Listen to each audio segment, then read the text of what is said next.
Barnaby Jones, starring Buddy Ebsen. Also starring Lee Merriweather, with guest stars Ross Martin, Scott Marlowe, special guest star Susan Oliver. Tonight's episode, Friends Till Death.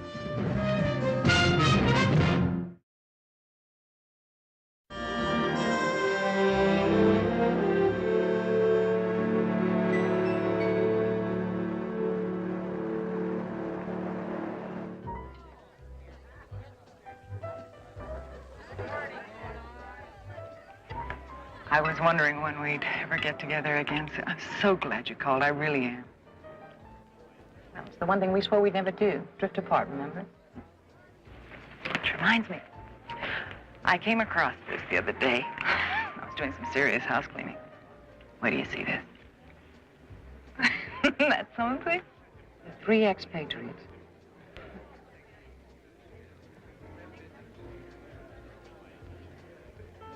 The nemesis of Pacific Western U. Independent to the end.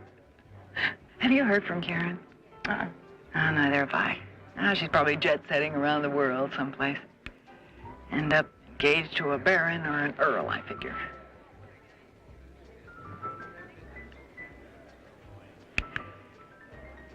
Sue, I kind of get the idea that, you didn't call me to talk over old times. You want to tell me what the problem is? You always did read me like a book. Betty, you still work for your father-in-law? Yeah. Barnaby's right-hand girl. Listen, you think he'd have time to talk to me? I can't go to the police, and that's why I thought of Barnaby. Could you call him, please, now?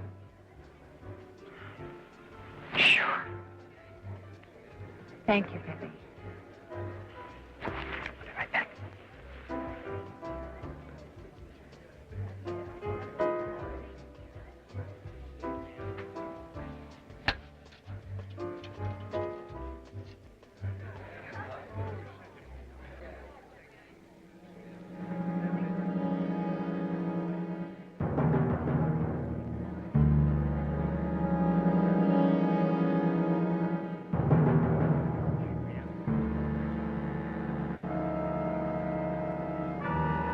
Oh, Barnaby, I'm glad I caught you in.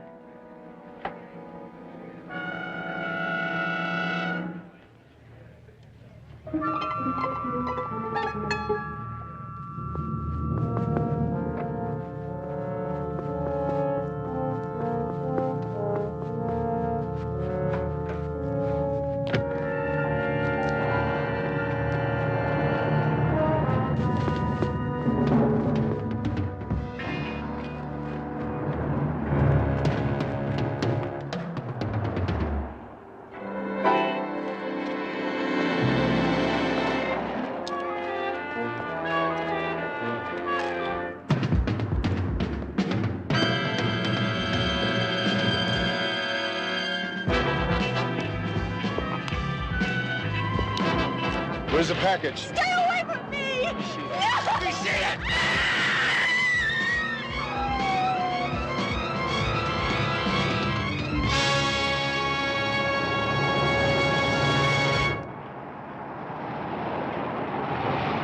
Thank you, Lieutenant. Well, I'm not sure. But if we do go out, I'll leave a number. Thank you.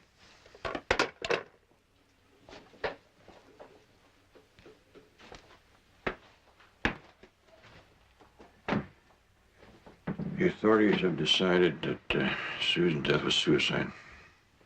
How can they be so certain? Did they find a note? No, not yet. They haven't even found her purse. They think that some ghoul in the crowd must have picked it up right after she fell. Susan did not commit suicide.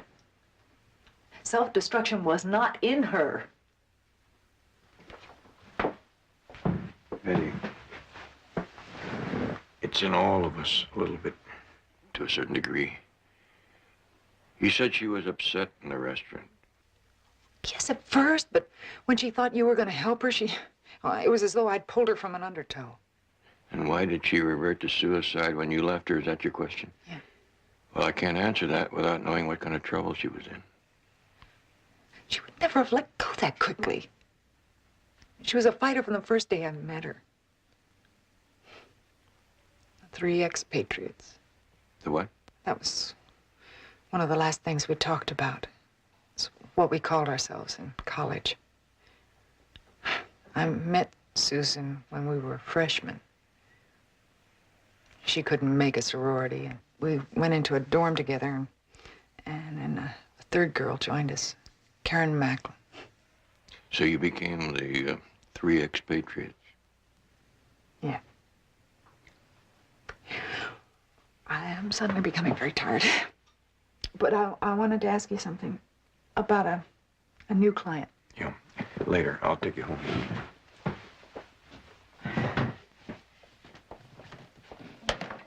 Barnaby, now listen.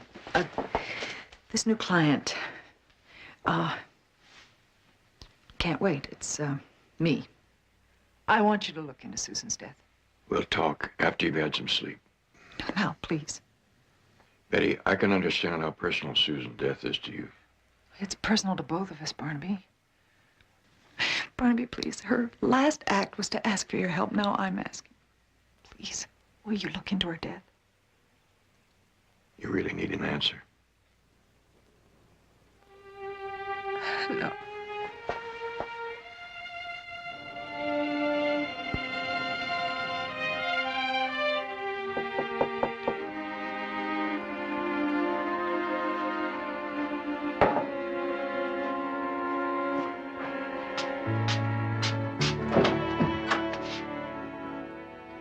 Karen.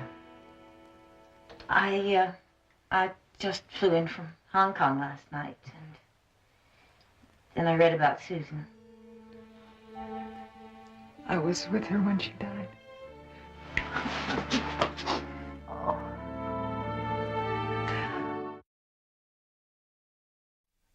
Three of us fighting the world. I know it's hard, Betty, but why don't we try to think about the happy days? I don't know if happy's the right word for it. Remember that time we got the silent treatment? Oh, ho, ho. And the time they threatened to boycott any fellas that dated us? That really nearly ended our dazzling careers as femme fatales. Or, femmes fatales. But we endured. That we did. Graduation. And you got married. And Susan went to work at the clinic, and well... I wish you'd contacted me. I didn't expect an invitation to Biarritz or anything like that, but... A postcard wouldn't have hurt, huh?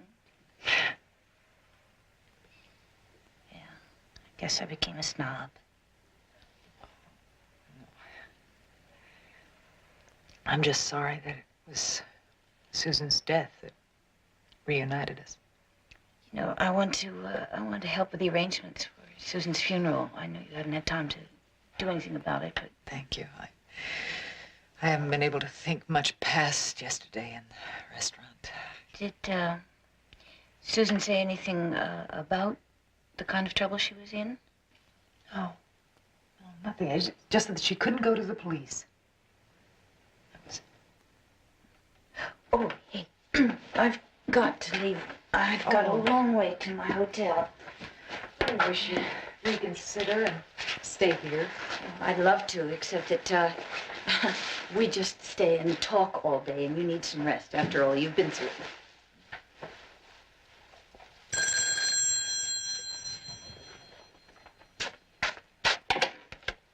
Hello? Oh, yes, Barnaby. When? I'm not sure, but somebody gave this place a going over. Well, any idea who? No, nobody saw anybody go in or out. Did Susan give you anything at the restaurant, or did she mention anything somebody might be looking for? No. Not that I can recall. I'd like to go over your meeting with her again. Can you meet me at the office? Sure, I'm on my way. That was my father-in-law. There's been a new lead in Susan's death. Her apartment's been ransacked.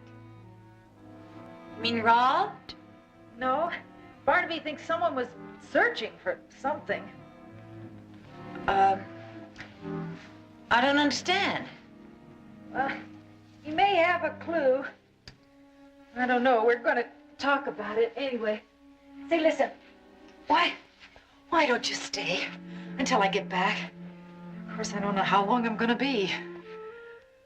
I'll call you later, huh?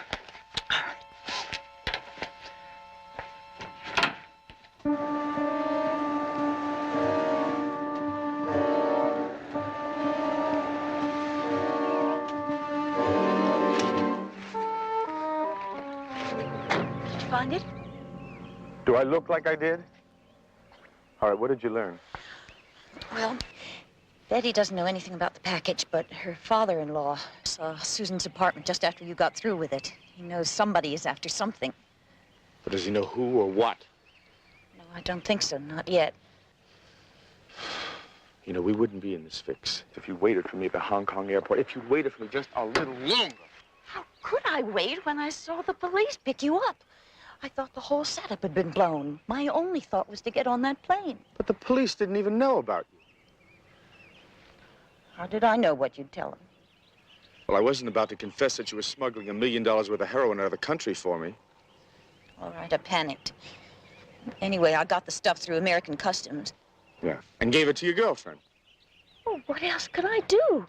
You could have broken under interrogation, and Hong Kong could have contacted the Los Angeles police, and they would have picked me up. Okay.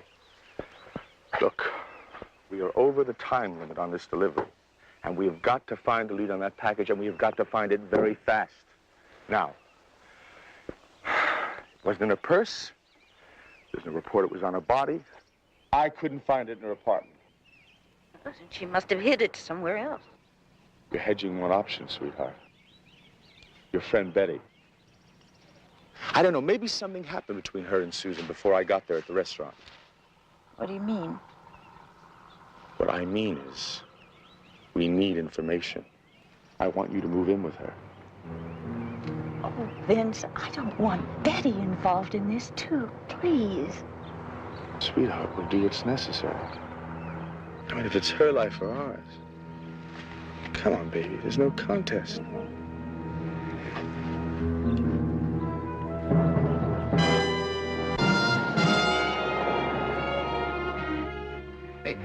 No, like I told him. I found it in a trash can on 6th Street. Hey, I wasn't anywhere near where that woman fell. You sure this purse was empty when you tried to peddle it? Dry as a bone. I'll stake my reputation on it. I believe him. According to Betty, Susan Taylor had some currency in his bag. If he'd have found the money, we'd have probably found him stretched out in some drunk tank or alley by now. That's pure logic. You cut this landing? No, sir, that's the condition I found it in. All right, you can let him go. Mitsuko's, Hong Kong. You mind if I borrow this? Go ahead. Check on their progress and call me by this afternoon. With some results this time, please. I can't push too hard. That is not stupid. Find a way. Hey. I love you. Oh, honey. Couldn't we just go away and find a quiet spot and forget all this? Our friends won't let us forget. Take care.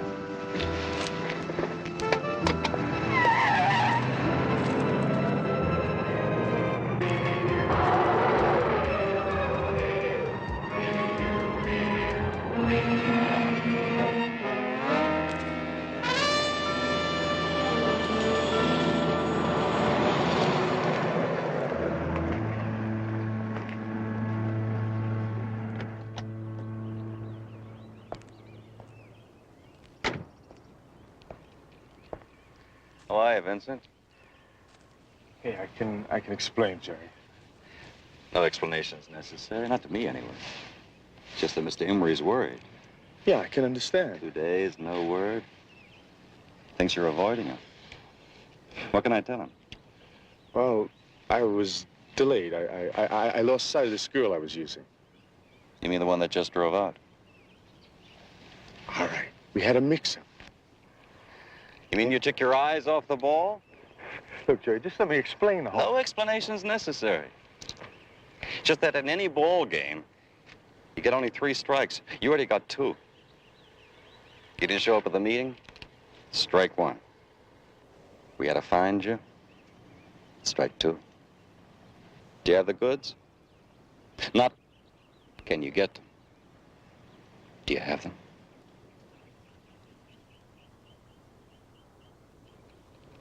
Hey, where are you going? I've got to meet some friends. Hey, wait a minute. Look. Give me a day's spread, huh? Ask Mr. Emery. You sure you can get the stuff by tomorrow? Absolutely. I give you my word. All right, I'll do my best. I'm going out on a limb doing this, Vincent. Don't let me down.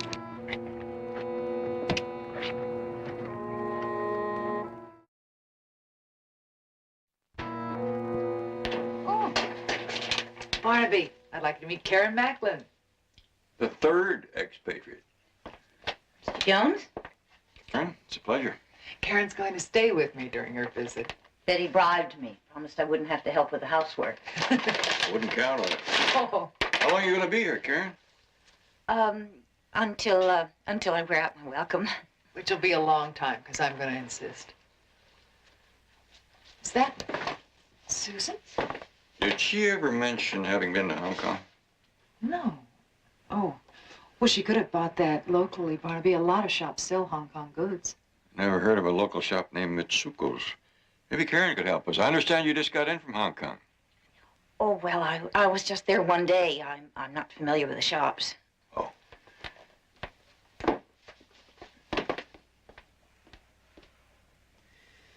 Well, whoever searched that purse certainly did a thorough job. And whoever made it got careless. He didn't sew down this side of the label.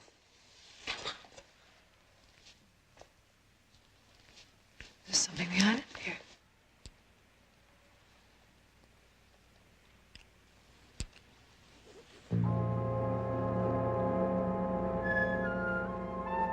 Could be an inspector's number, but why would they hide it behind the label? And why on plastic? Of course, it could have been something that Susan slipped back there. The number 733, do you think that means anything? Maybe. But tape is meant to stick to something. And that something got separated? When, whatever it was pulled out of here. Betty, when you called me from the restaurant yesterday, did you leave anything on the table? No. My purse? You still have the same purse? Yes.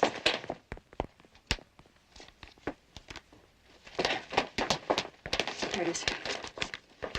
You take anything out of it since yesterday? No, I didn't. There. That's everything. Anything new in here? No. Oh, check. Wait a minute.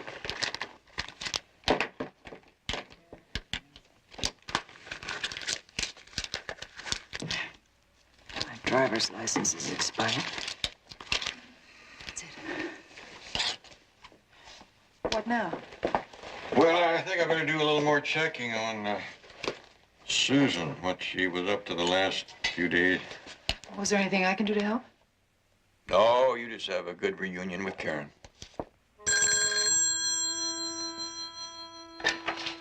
Yeah? Jones is narrowing down on the goods. He found something in the purse that I gave Susan.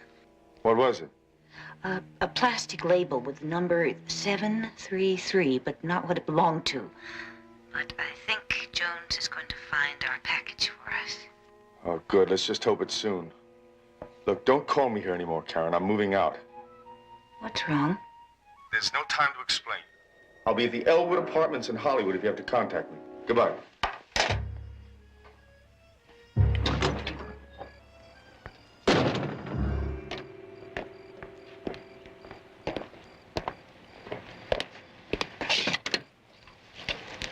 Going somewhere, Vincent?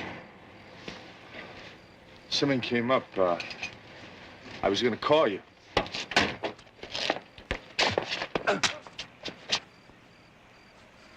Mr. Emery!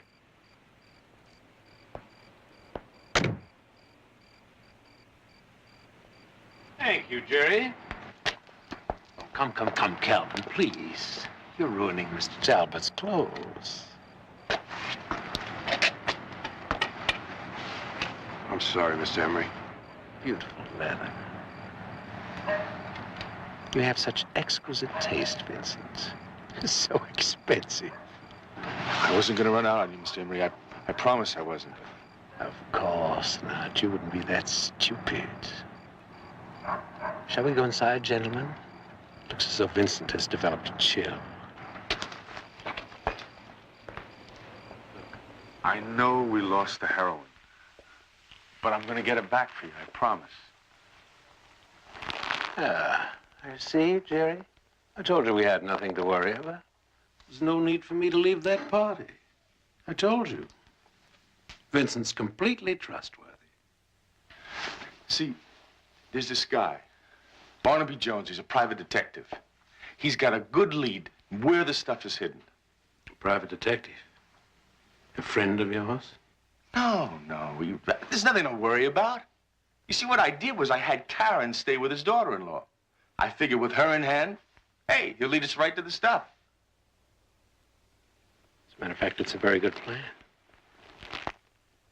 But in the face of how good a plan that is, it makes me wonder, where were you running tonight? I needed time. I told Jerry tomorrow, and I got scared.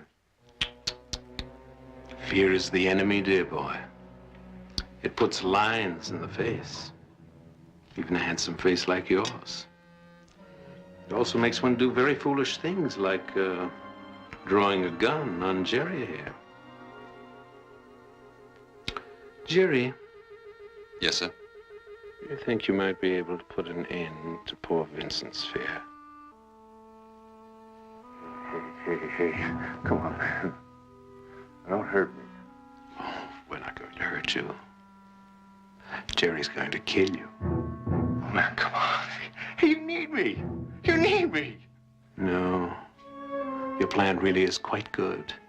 It should be very easy to locate Jones's daughter-in-law, in which case I would have no use for you at all. Jerry.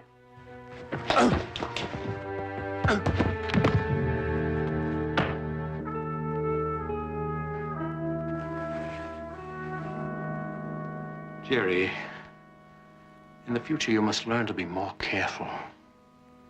You almost ruined a very expensive game.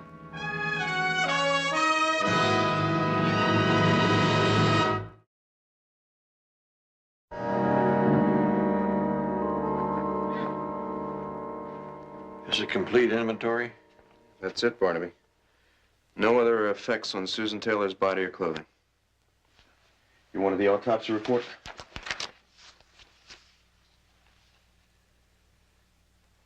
Says here, her right thumb and forefinger were smudged with a foreign substance.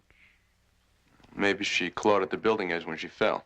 Doesn't seem logical. According to this, her fingernails were unbroken. You have a sample of the substance? Let me check.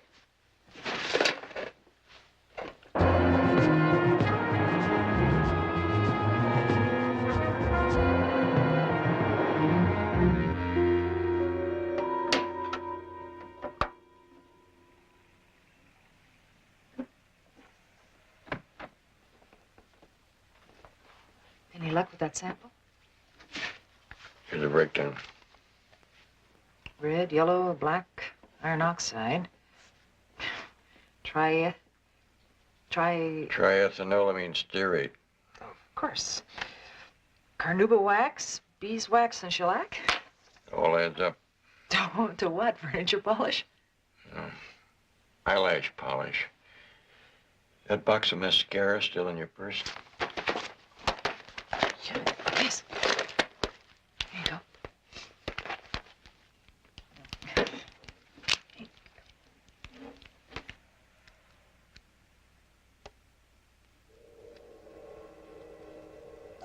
It's a key.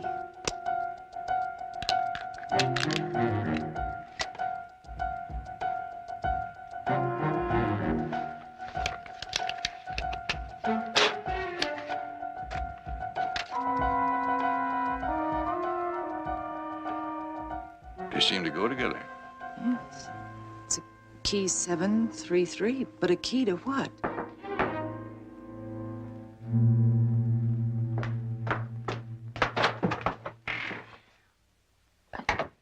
Jerry. How do you... Karen, I don't believe you've met Mr. Emery. Miss Macklin? My goodness. It looks like poor Vincent's exquisite taste extended all the way to his choice in lady friends, doesn't it? What's happened? Where's Vincent? Unfortunately, our poor friend Vincent is dead.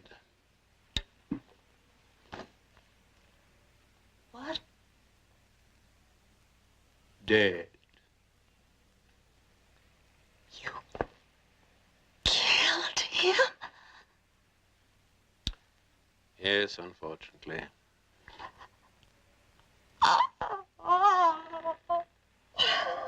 Young woman, I shouldn't waste any time crying over him. I'd worry instead about my own survival if I were you. Your young friend has placed you in a most precarious position. Miss Emery, she's not here. All right. Where's Mr. Jones? But he doesn't have anything to do with this. Miss Macklin. I shall caution you just one time. Your only value to me is as a means of access to Betty Jones and her father-in-law. Other than that, it's a pity. But you're worthless to me. Now, would you care to answer my question? She is at his office. She should be back any time.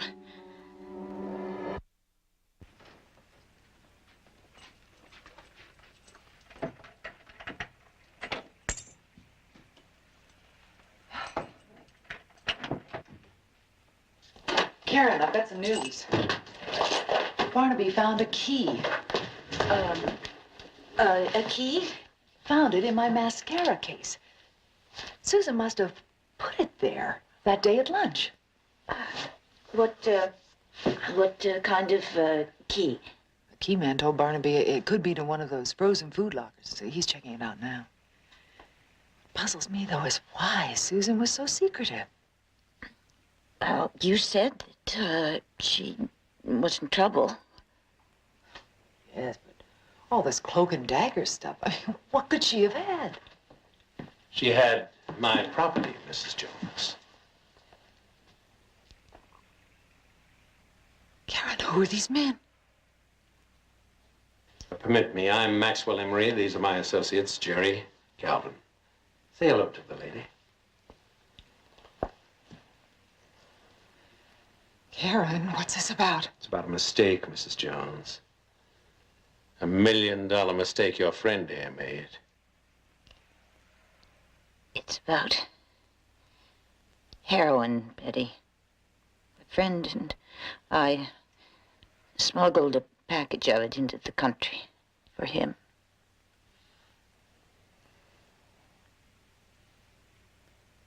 But Susan wouldn't have been involved in something like this. Unfortunately, she was, as we all are. Then, if you'd be good enough to sit down.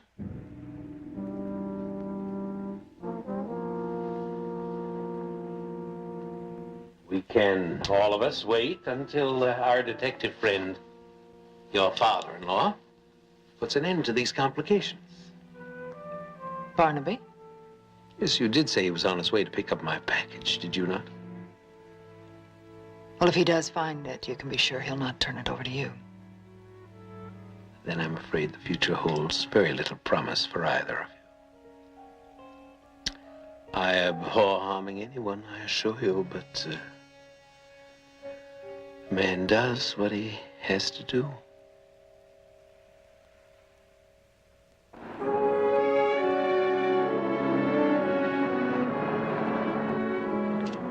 Yeah, Susan Taylor. That's the woman. You say she came in here last week and rented this locker. Did she come in alone? Well, if I remember, yeah. She didn't store very much. Say, what's this all about anyway? Susan Taylor is dead. This may be the key to why she died.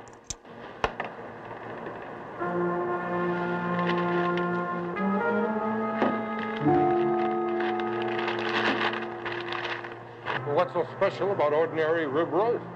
Nothing. I was hoping for something a little less ordinary. Excuse me. Surely. Yeah.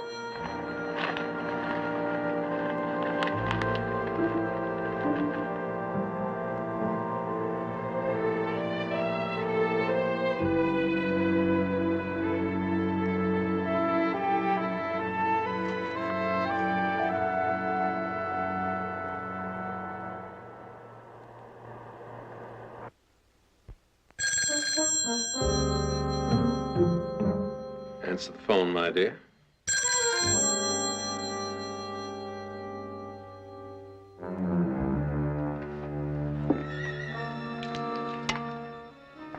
Hello? Betty? Well, I've got it. It's white and it's powdery, but it sure isn't snow. Barnaby, That's excellent news, Mr. Jones. You've found my heroine, have you? Who is this? That's not important, is it? What's more to the point is that I have your daughter-in-law. Now, since you have something that belongs to me, it would seem to behoove us to effect some reasonable exchange, wouldn't you say? Listen.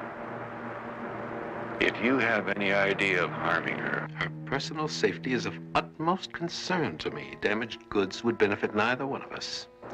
I take it you haven't mentioned the heroine to anyone else? No. Good. Then just go to your office and wait there. I'll call you later with further instructions. When you do, I'll want to talk to Betty. As would any cautious man. And so you shall. But no police, or you'll never hear a voice again.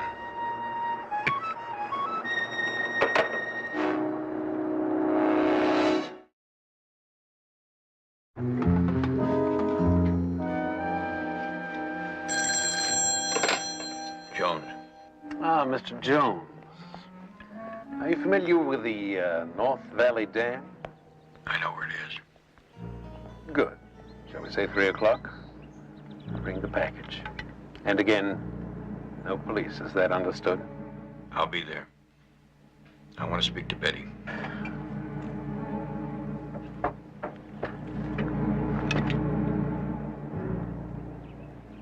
Barnaby, don't walk into this. They've already killed two. Betty, please do exactly what they tell you to. That's excellent advice, Mr. Jones, for yourself as well. It's obvious you're a very intelligent man. I'm smart enough to know that their lives aren't worth a plugged nickel the way things are. How about a trade? Me for them, and I'll lead you to the heroine. Come now, Mr. Jones. I respect you. Don't disappoint me. We're both too mature to play games. I'll see you at the dam at 3 o'clock.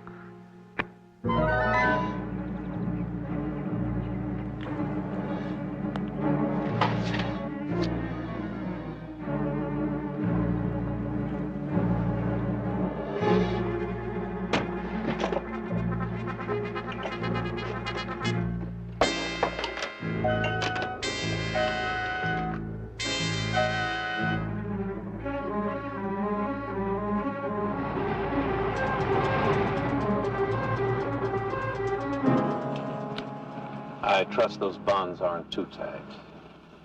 Shouldn't be much longer now. You'll let us go, won't you? Of course.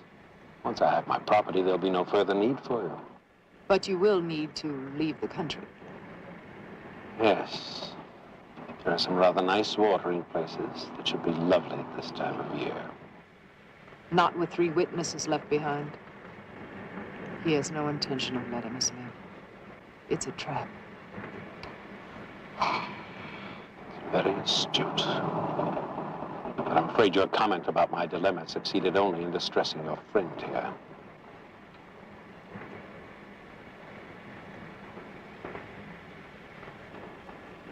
You know, there are times when it's far better to keep one's mouth shut.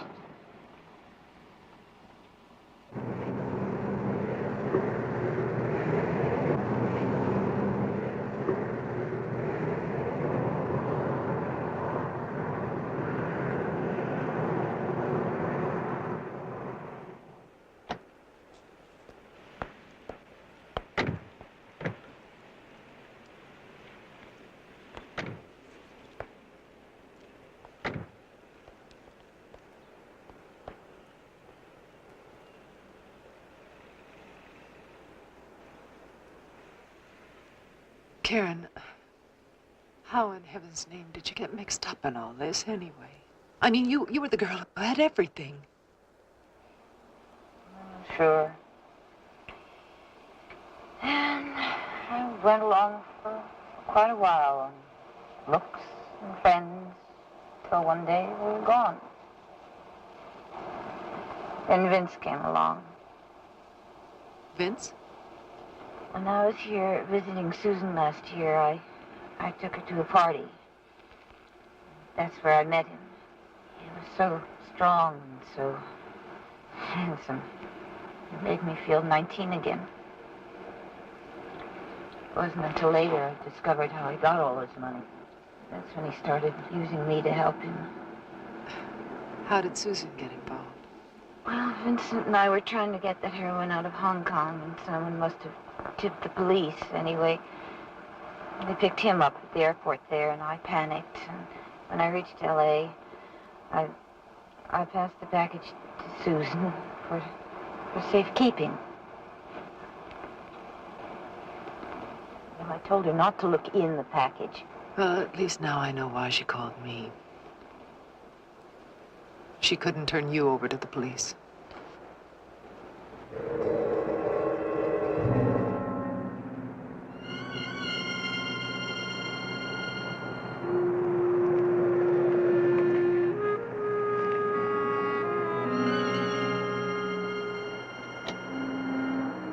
Well, gentlemen, shall we collect our things?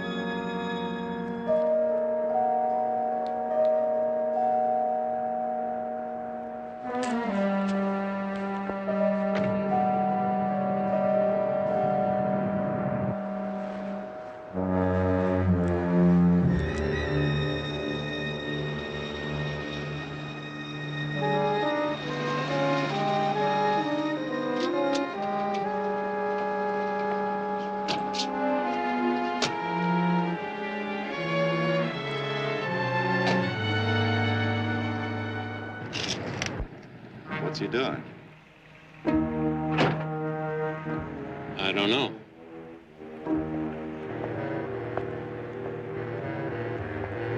Late.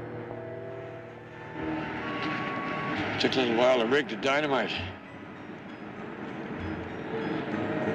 I'm afraid you have me at a disadvantage. That was my intention. An old horse trader once taught me that it's a good idea to get a close look at the goods before anything changes hands. The heroin's on the front seat. There's 5 sticks of dynamite underneath it. Anybody except me that tries to open that car, the whole thing will go up in the air like a load of kindling in a high wind. Jerry, check that out.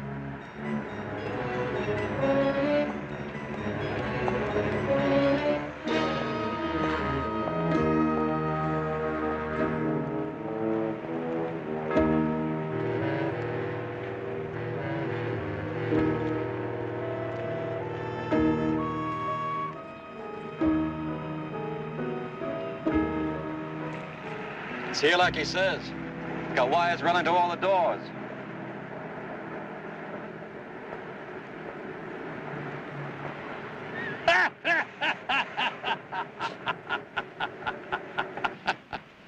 By George, you run a good bluff, Mr. Jones. I admire that. Open the door, Jerry. Sir? Open the door and get the stuff. Can't you see he's conning us? Yes, sir.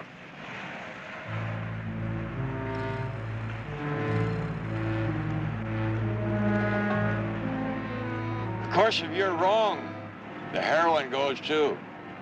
That leaves you with $1 million worth of dust. Open the door, Jerry.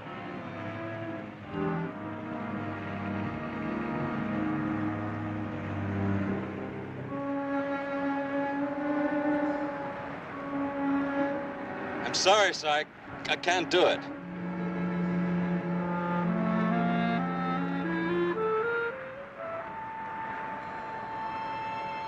Calvin, you think you might have a little more courage than our friend Jerry here?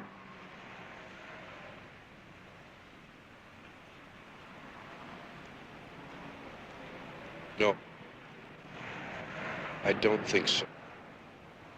Why don't you do it yourself? Well, thank you. We've had more than enough dramatics for the afternoon. I take it you want the ladies freed first, is that it? You take it right. All right, Calvin, untie them. I don't think we have anything to fear from them. Now that we have Mr. Jones here. By George, that was your intent right from the start, wasn't it? I wager you play a marvelous game of chess. Only checkers. Betty, you take care and you get out of here. You think I'm leaving you here alone?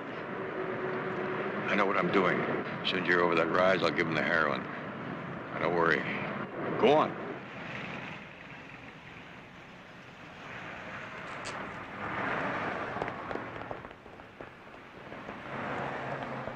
Well, I must say it's just as well. It would have been a crime to have had to do away with two such beautiful women. With your gentle instincts, it's too bad you're in this line of work. Thank you. Realize, of course, I'll have to keep you in their stead. There's no other insurance you've left me. I thought of that. Very noble of you.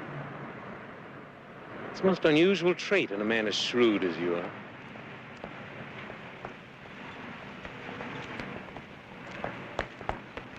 All right, what about my property? Go on, take it. What about the dynamite? I can tell that you haven't done much poker playing. Then you were bluffing. Sometimes a man has to gamble with what he hasn't got. My hat's off to you, sir. I must say it's a joy to deal with an equal. See, Jerry? I told you he was bluffing. Sorry, sir.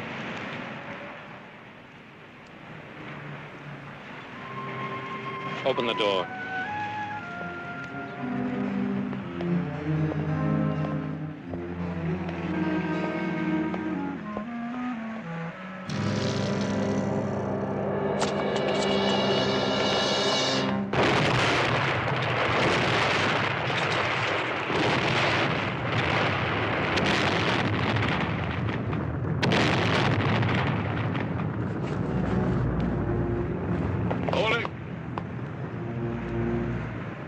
I don't want to have to shoot a man so equal.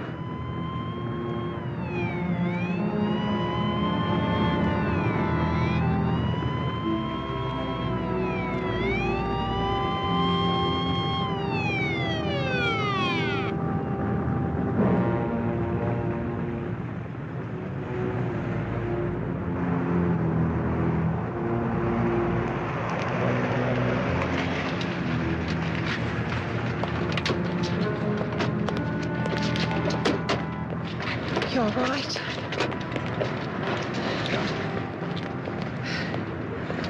Oh, Barnaby. In the station wagon. Let's just say I traded it on a prettier model.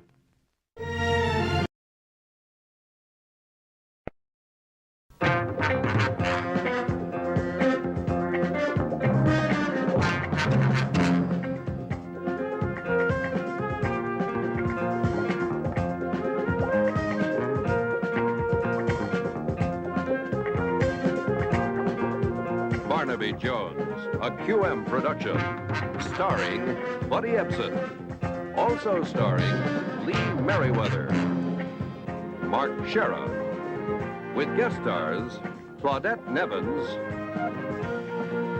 Michael Lerner as Albert Kruger, with special guest star Hattie Darbanville. Tonight's episode, Run to Death.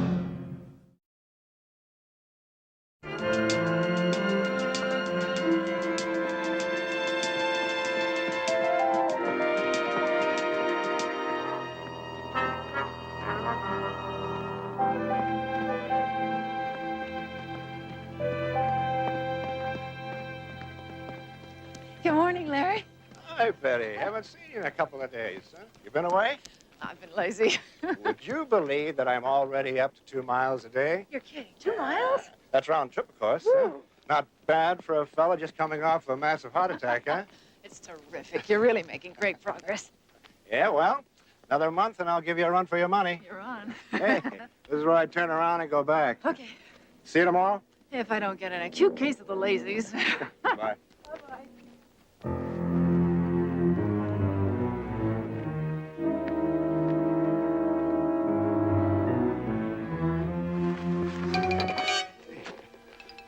What do you want? Now, wait a minute. I don't have any money yet.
Go get an ambulance.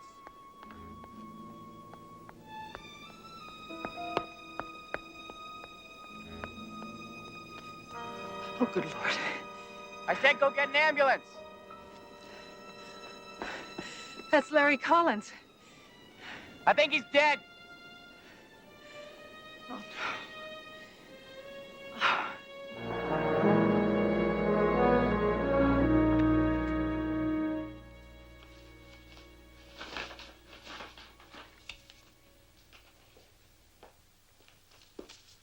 Betty, would you pull the Hampton files, please? Betty? Lieutenant Bitt will be here any minute. Oh, I'm sorry, Barnaby.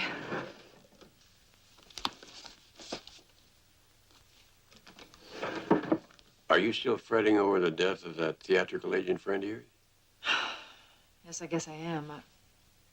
I don't know, Barnaby. It just doesn't add up, in spite of what the police say. In spite of what the police say about what? Hello, John. Hi, Lieutenant. Hello, Lieutenant Biddle. We were just talking about Larry Collins. Oh, the fellow that went off the hill onto the rocks. Betty doesn't think he should have been on that hill in the first place. Well, Larry was just recovering from a serious heart attack. His doctor had placed him on a systematic recuperation program where, where you start out walking a half a block and then every day after that you extend it a little farther. Yesterday, he was up to 2 miles. And when I saw him, he'd already finished 1 mile and was heading back. And your problem is his body was found beyond that point. A good quarter of a mile, which would have been a half-mile round trip. And plus going up that steep hill. Now, I know that wasn't on his program. Betty, didn't you ever break your doctor's orders? Well, not for something as serious as this, and I can't believe that Larry would either. I mean, he was really proud of those 2 miles. Barnaby, we better get started for the marina. All set. Betty, you try to cheer up. I'll talk to you later. You don't believe that, do you? No, I don't, J.R. Neither do I. Well, listen, if you had heard what he said, I mean, the way he said it, you wouldn't... What'd you say? I think I ought to go with you, is what I said. Because it's obvious you're not going to rest until you go back to the park and check it out for yourself.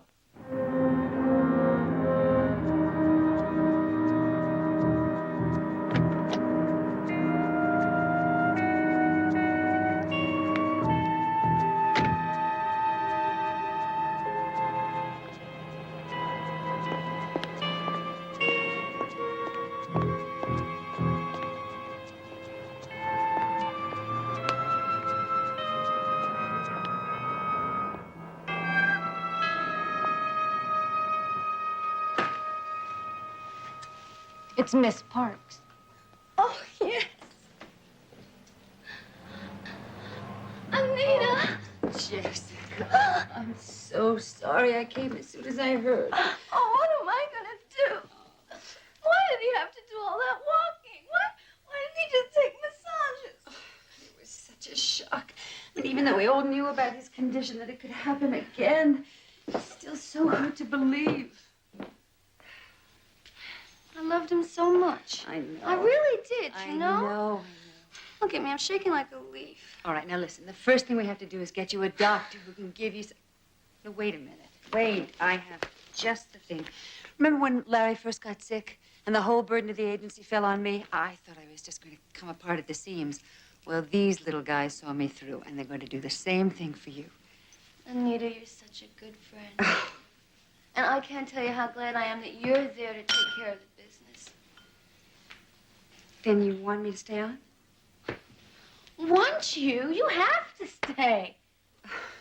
Well, after all, being a bit actress for 10 minutes before I married Larry hardly qualifies me to run a talent agency, does it? But it is your agency now, Jessica. And I just wanted to be sure I have the authority. Officially. You have anything you want. After all those years as Larry's right hand, who knows how to run things better than you? I am really being thoughtless, talking about business at a time like this. All right, now we're going to get one of these inside you. Just one, and then you're going to get into bed and get some rest. Right. Oh, thank you. Just the thought of being able to bomb out and not have to worry about the agency or anything is heaven. Come on. That's what friends are for.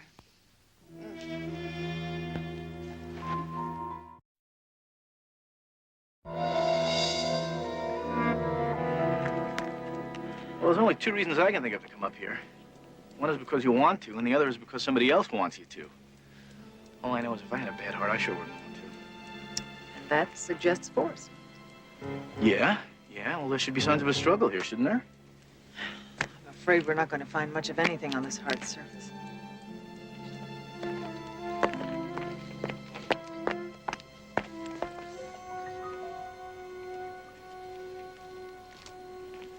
What is it?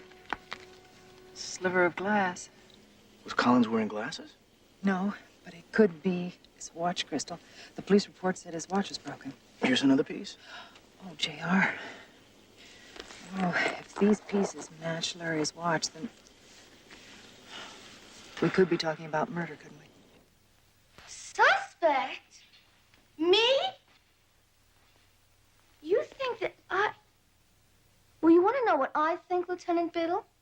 I think you're making this up. I mean, my husband was a very sick man whose heart went kerblooey.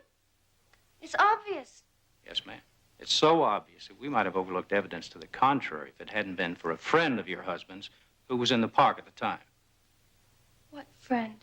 Barnaby, when they matched the sliver of glass to the crystal in Larry's watch, well, Lieutenant Biddle got right on it, and he found that the backs of Larry's jogging shoes were scuffed as though he'd been dragged to the edge of the precipice. Huh? I better watch myself. When I get back, you may be sitting at my desk. Well, JR helped a lot. I mean, a little, you know. Listen, he's gone for the evening. Do you want me to stick around until you get back? No, close up the office. I'll see you in the morning. All right. Bye-bye.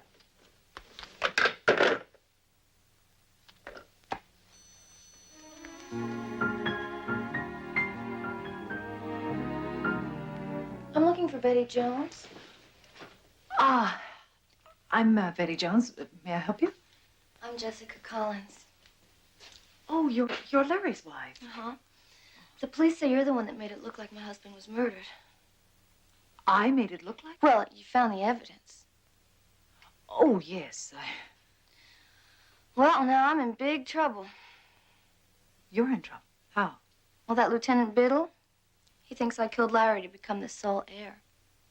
Well, I can understand why you might be angry at me. Well, who said I was angry? Well, then, why are you here? Look, you were smart enough to find evidence. I don't see why you can't find out who killed Larry. You want to hire me? Well, of course. You think I want to go to jail for something I didn't do? Barnaby Jones Investigations. May I help you? Is Jessica Collins there, please? Yes, she is. Just a second. It's for you. Hello? Jessica, I just talked to Louisa. She told me you'd gone to see a private investigator. Whatever for?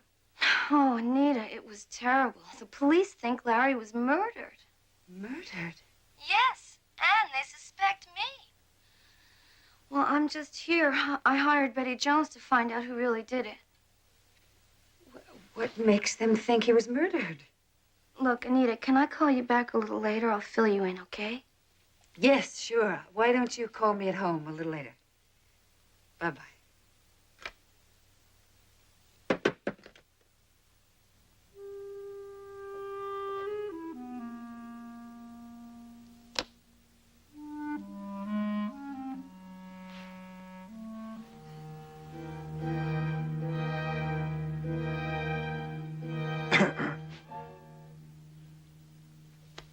Albert, don't you ever knock? Oh, sorry, Anita. I just finished the quarterly tax returns. I wanted to bring them over personally. Next time, send a messenger. Or better still, make an appointment. I couldn't wait. I wanted to congratulate you. You did quite a job while Larry was out sick. Highest quarterly earnings in the 3 years I handled the agency's books. Thank you. Just leave them on my desk. I'll look at them tomorrow. I was just getting ready to leave. You look tired, Anita. How about letting me buy you a drink, huh? Albert, we're not going to go through that again, are we? I'm not your type, remember? Bet if I were a big-time movie producer, you'd be my type. Right? Wrong. Business is what you and I do, Albert. That's all. Just business. You do business with producers.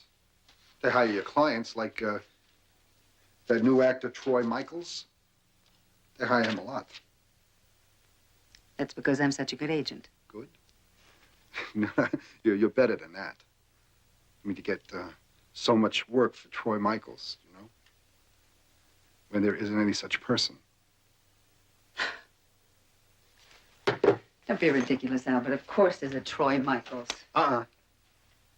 Not according to the Screen Actors Guild.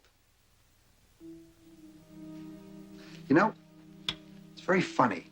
This name kept on cropping up in the books. I couldn't get a fix on it. So I got curious.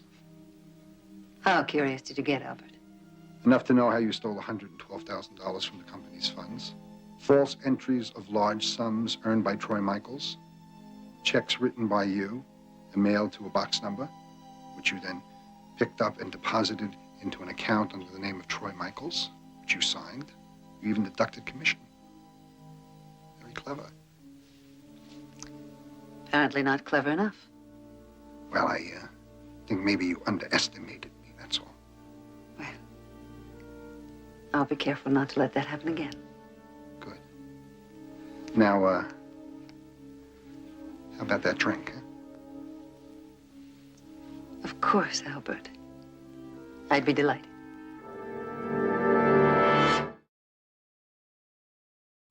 Betty Jones is here. Yes. Just go right in. Thank you. Hello, Betty. I'm Anita Parks. Would you like to sit down? Thank you. Thank you. I'm sorry. I'm afraid I'm not really myself today. First Larry's death, and now this suspicion of murder thing. Well, it's more than just a suspicion. Oh, really? Was it a mugger? Something like that? People in jogging outfits don't generally carry valuables. Personally, I think the killer is someone who knew about Larry's heart condition and took advantage of it. Oh, well, practically everybody in the business knew that Larry had been sick. Well, I was hoping that you might help me to narrow down the field. Excuse me.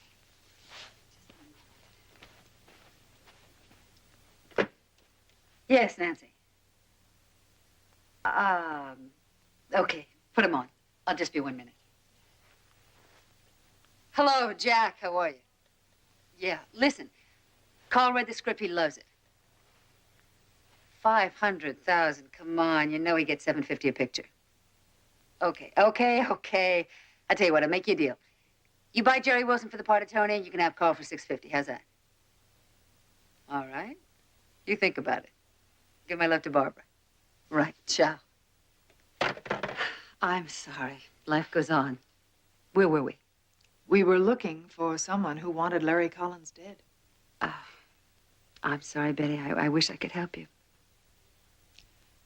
Anita, I realize your business is tough and competitive, and it's filled with large amounts of money and temperament and, I suppose, greed. Mm-hmm.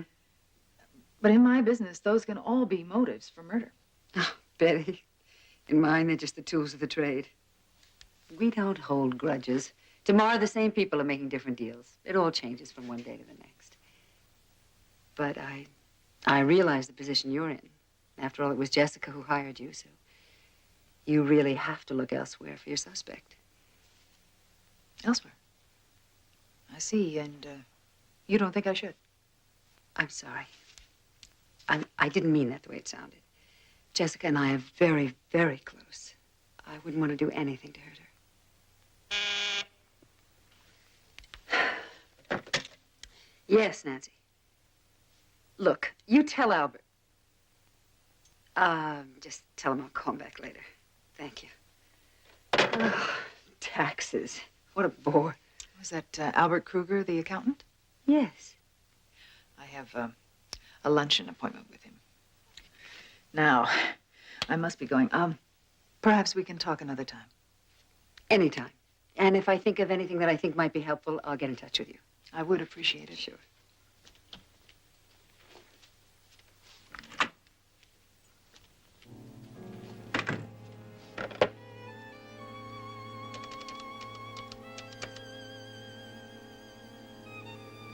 Anita Parks for Albert Kruger. What do you mean he's not in? He just called me. What restaurant? Yes, yes, I know where it is. Thank you. I must say, I'm curious, Mrs. Jones. When Jessica called, she didn't say why you wanted Larry's expense account records. I thought it was awfully late for her to be checking up on her husband now. Oh, it's nothing like that. I'm sorry, you obviously don't know. Larry was murdered, Mr. Kruger. Murdered?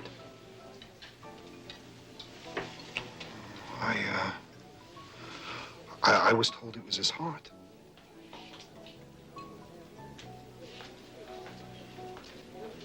You know, you read about this all the time, but it's kind of spooky, you know? Somebody so close to you is actually murdered.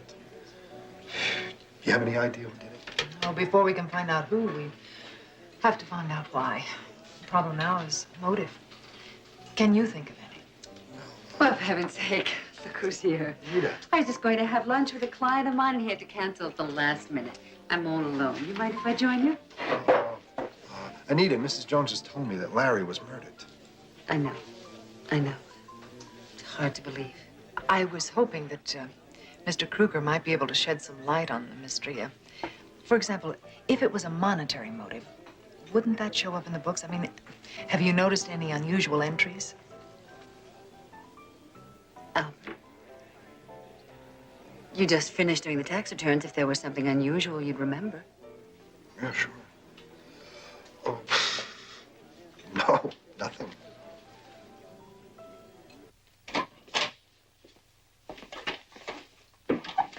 Hi. How did the Hampton case go? Oh, we should have it wrapped up in a couple of days. Did Collins' personal expense record tell you anything? Not really, but there is one item here. He leased a cabin for about 6 months last year. I called Jessica. She didn't know anything about it. Oh, you mean like Lover's Hideaway kind of thing, huh? Could be. He gave it up about the same time he married Jessica. Well, if he did have a roommate, it couldn't have been Jessica. He only met her a week before he married her. Well, now, how did you know that? Lieutenant Biddle brought it up. We saw him this morning. He also said that Jessica was about to be evicted from her apartment for non-payment of rent before she met Collins. And I don't have to ask you what Lieutenant Biddle read into that. He said that money might have been the motive for marriage then, and it could be the motive for murder now. Oh, I don't know. I really believe that she loved Larry. Did Anita Park shed any light? You know, and I got the distinct impression that she agreed with Lieutenant Biddle about Jessica.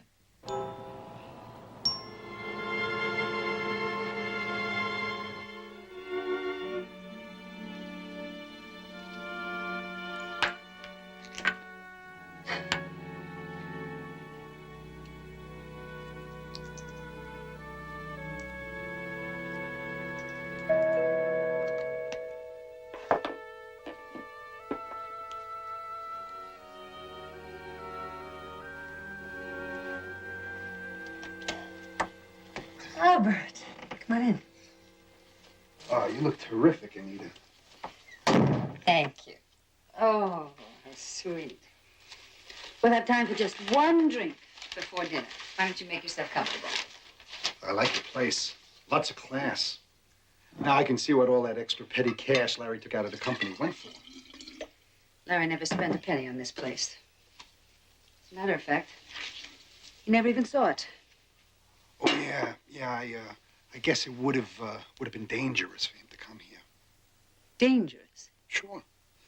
I mean, if a big movie star like Tracy Myers ever found out that Larry was having an affair with you, while at the same time he was publicly dating her, his top client. Albert, what are you? Agency historian? And then when he dumped her, and you thought you and Larry could come out of the closet, he ups and marries Jessica. That's right. Then he went to the hospital, and I got mine. But I deserved it. I think we should have that drink now. Larry's pulling through really fooled everybody, huh? Scotch all right? Yeah. I mean, for a man who's supposed to die. His coming back to work probably surprised you more than anybody else. Water? Yeah. I mean, there was no way you could hide stealing all that money from Larry. So, you had to kill him. Now you have it all. Jessica doesn't have to know anything that we don't want her to know. We? We should work together, Anita. There's no limit to what we can do. Partners, right?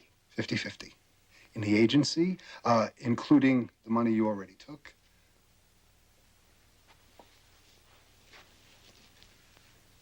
Everything. You know what? I think we should drink to that partnership. Oh, you know, I should tell you, I have copies of your false entries and also a letter detailing the whole story in my safety deposit box. In case my death should be untimely. Cheers. Albert.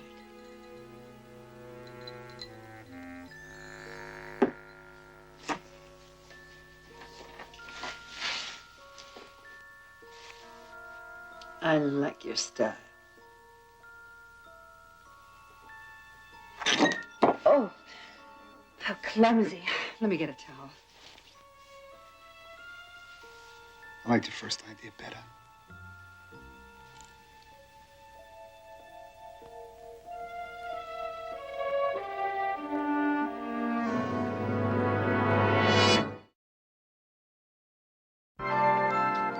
As you see, it's very quiet here, Mrs. Jones. A perfect place for a rider. Well, it's certainly very attractive. Tell me, is cabin number 5, is that available? Oh, I just rented cabin number 5 yesterday. I'm sorry. I am too.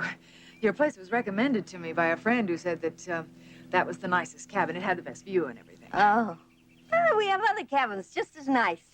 Perhaps you remember him, Larry Collins? Mr. Collins, of course, the Hollywood agent. Yes, yes. He said that this was quite a nice little hideaway. He used to come here all the time with, oh, dear, isn't that something? I can't remember her name. Oh, dear, it's right on the tip of my... Oh, maybe you remember. No, I don't believe I do. Isn't that something? You know a name so well. Oh, that's going to bug me all day. Please, can't you help me? No, I can't. Mrs. Jones, if you were to spend time here in the company of a man, would you want me to tell his name to the first person who asked? I see I'm going to have to level with you. I'm not a writer. I work for Barnaby Jones Investigations. We're looking into the murder of Larry Collins. Murder? Mr. Collins? Yes. And it's very important that we learn the name of the woman who spent time with him here. Well, that's a terrible thing. But it's still against our policy. Well, that's a pity. I was hoping to save you all the embarrassment of having the police here. Police? Well, yes, it is a murder investigation. Unless I can resolve the matter here and now, well, the police will come up here, seal up cabin number 5, ask you all sorts of embarrassing questions. Anita. Her name was Anita. Anita Parks? I never knew her last name, but she was the only one he ever brought. A tall woman, attractive, brown hair? Yes, but she was a redhead. A redhead? You sure? I'm positive. All right, thank you very much. You're welcome, I'm sure, Mrs. Jones.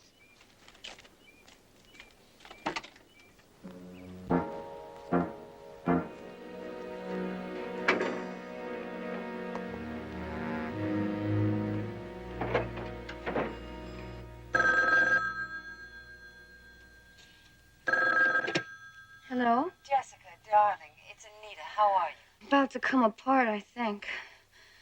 I keep having these awful dreams about the gas chamber. I was hoping you'd be able to tell me that Betty Jones had made some progress in her investigation. I haven't even heard from Betty all day. Anita, I am so upset. Listen, could you come over? It's Louise's day off, and I just really need somebody to talk to. I can't right now, darling. I'm all tied up. Aren't you taking those pills I gave you? Yeah, I took one this morning when I woke up. Well, it's probably all worn off by now. Why... Anita? Jessica, darling, I'm really worried about you. You have to get some rest, you know. Here's what I want you to do. I want you to get yourself a big glass of water and then take 3 of those pills. What, 3 all at once? They're perfectly safe. I've taken as many as 4 or 5 at a time. They'll bring you way down, I promise. I sure hope so. Don't worry, they will. And I'll try and stop by a little later on, look in on you, so leave the door unlocked for me. Okay? Okay. All right. Darling, I gotta run. I'll see you later. Bye-bye.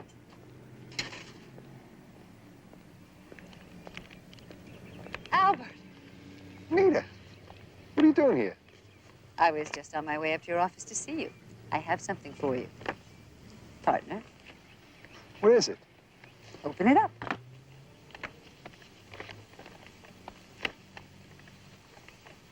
Your share, Albert. $50,000. Well, I thought I was supposed to pick it up from your place tonight. Well, when I took it out of the safe deposit box, I started getting nervous. I didn't want to be walking around with all that cash on me. Yeah, well, neither do I. Well, I've heard you have a safety deposit box, too. Look, Anita, I have an appointment. Well, you'll be a little late. Yeah, well, I'm late already. Albert, I may have become your partner, but I'm not your banker, too. Do what you want. Okay. I'll take care of it. Good. And don't forget tonight, 7 o'clock, right? 7 o'clock. Fine, Mr. Kruger.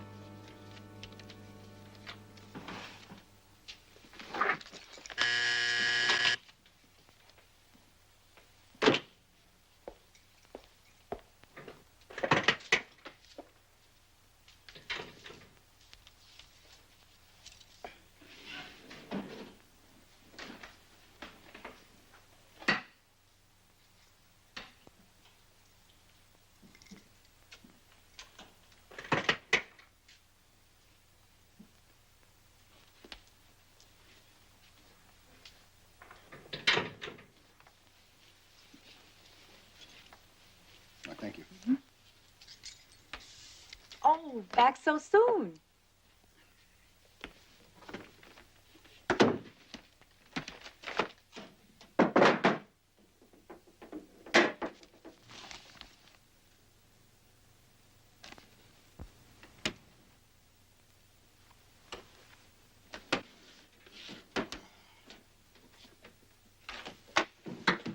Don't make a sound.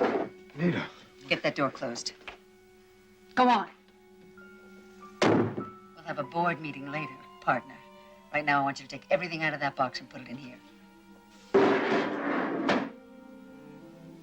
If you make one false move when we get back to the vault, I'll kill you.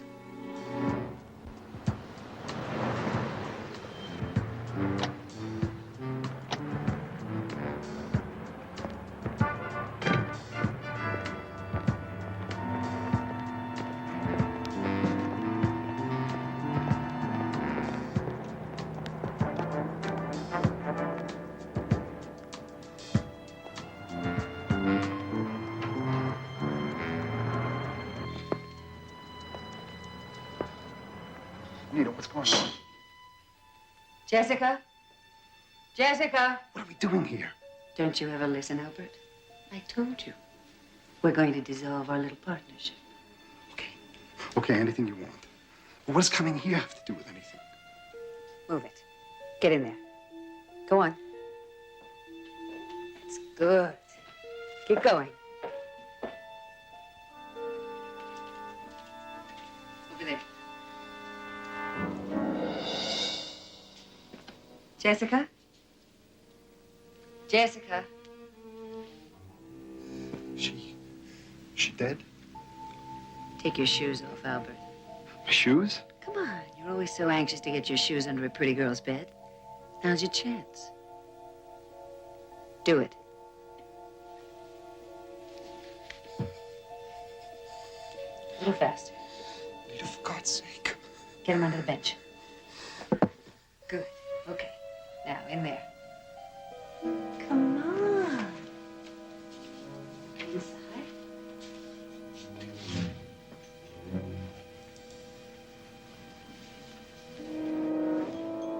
Now the rest of you.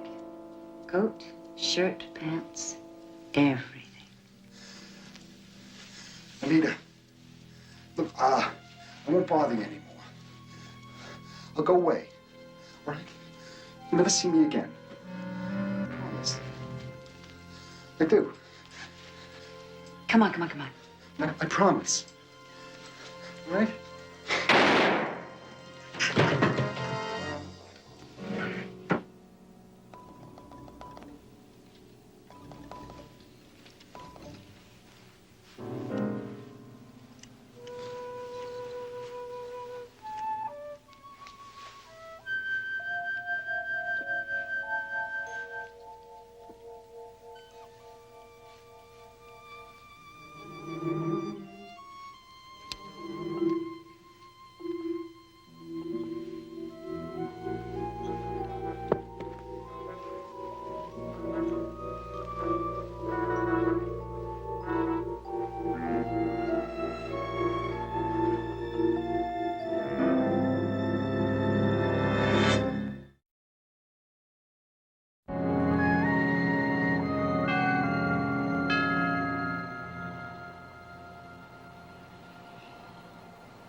Jessica? Jessica? Jessica, are you here? I'm in here. Is that you, Anita? Oh, hi. Jessica, are you all right? I've been calling all afternoon. I took some pills. Boy, it really bummed me out that time. I let the phone ring off the walls. That must have been some sleeping pill. 3. 3? Did your doctor say that's all right? No, Anita gave them to me. She told me she's taking 4 or 5 of them at a time. Anita? Jessica, was Anita ever a redhead? Yeah. She went brown about 6 months ago, I think. He asked me if she was cute or red. You may not want to hear this, but I have to ask the question. Did you know that Larry dated Anita before he married you? Oh, wait a minute. Are you trying to tell me that Anita had something to do with Larry's death? No, I'm not saying that. I just have to follow every lead that I get. Well, she might have gone with Larry. But Anita is still a very dear friend of mine. I don't want to hear any more gossip about her. Excuse me, I need an aspirin.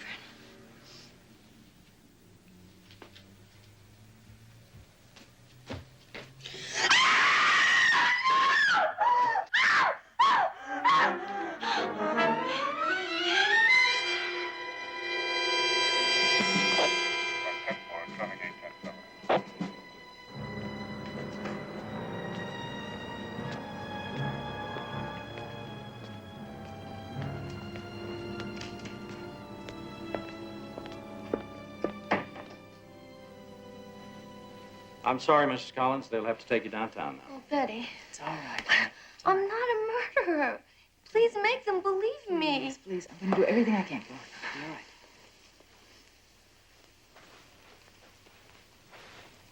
Did you find out anything I ought to know? Nothing that will help you convict her. Well, I've got all the evidence I need right here, I think. I'll call you when I get the lab report.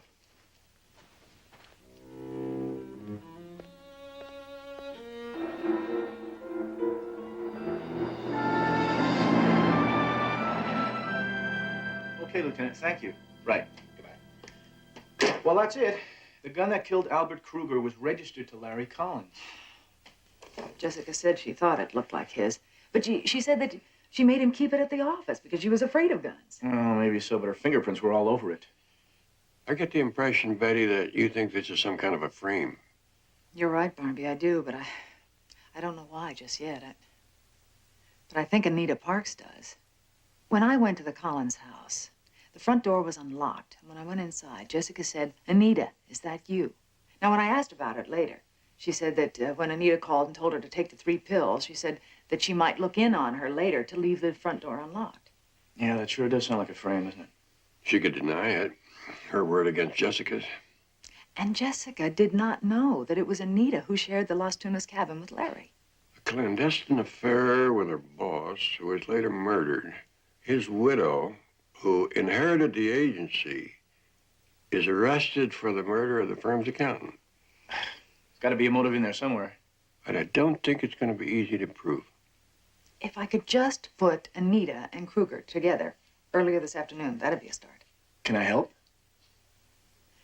Ah, yes. I'm known at the agency, but you might be able to get a line on Anita. Consider it done.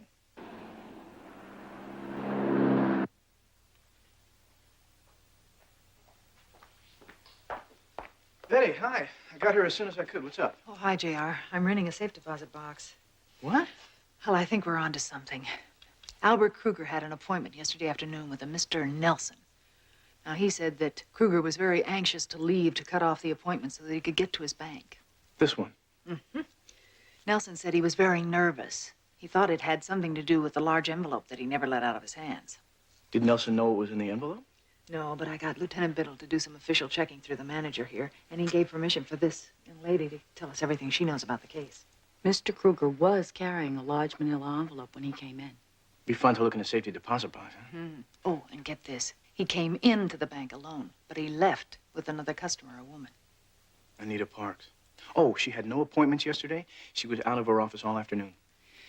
Well, the woman was the right size, but she was a blonde, was wearing dark glasses. The very large ones, you know.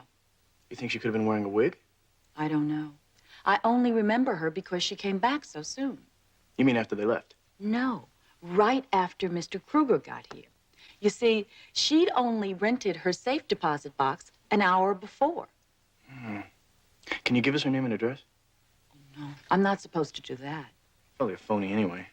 But I think I know a way we can prove that. Meet me back here at 2:30.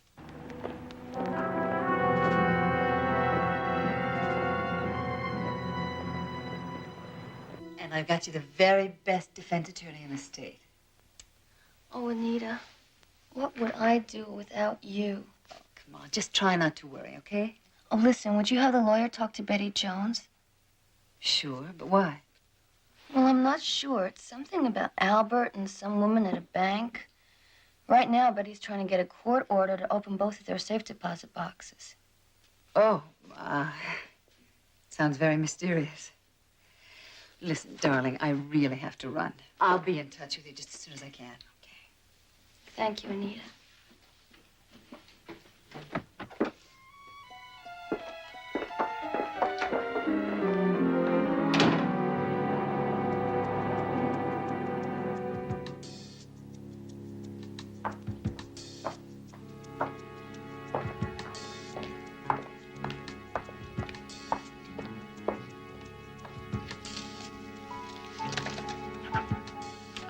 Nice to see you today.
Anita?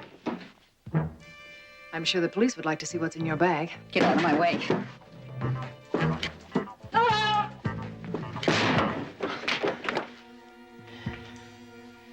All right. Now, we'll just have a nice, quiet little chat until the police get here. Don't be a fool. Had to get in my way. She's got a knife. Let me in. Buzz me in. Do it. Come on.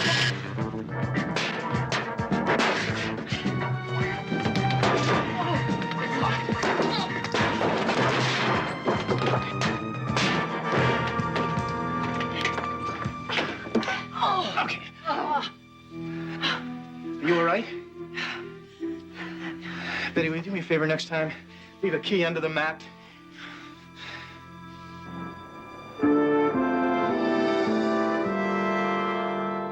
So, after they found the powder-burned towel in Anita's car, there was nothing left for her to do but confess. Particularly in the face of the evidence that she was keeping in her safe deposit box. Yeah, Kruger's letter was sure out. Well, what are your plans for the rest of your life, or hadn't you thought about that yet? I've had nothing but time to think about it where I've been. Are you going to run the agency yourself? Oh, no. I'm going to sell it. And since I'm not scared of much of anything anymore, I don't see why I shouldn't resume my acting career. Considering the scene you played with Anita, you should do very well. Yeah, well, listen, if you ever, you know, like, need a leading man, wait, here you go. How's it? You got a deal. JR, until that time, in the lingo of showbiz, don't call us. We'll call you.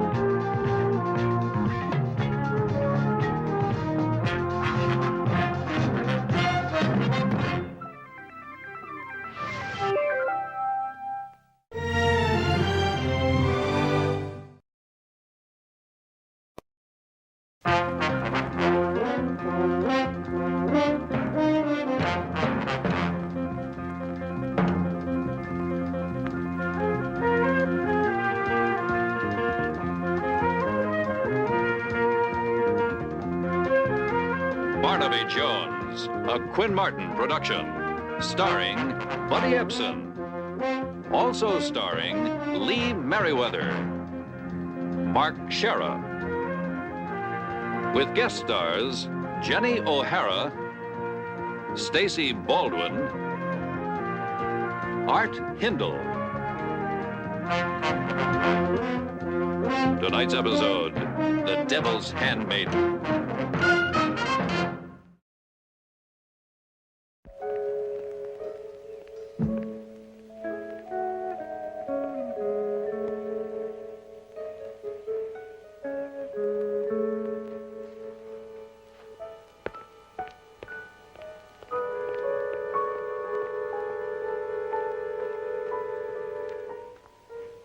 Look who it is.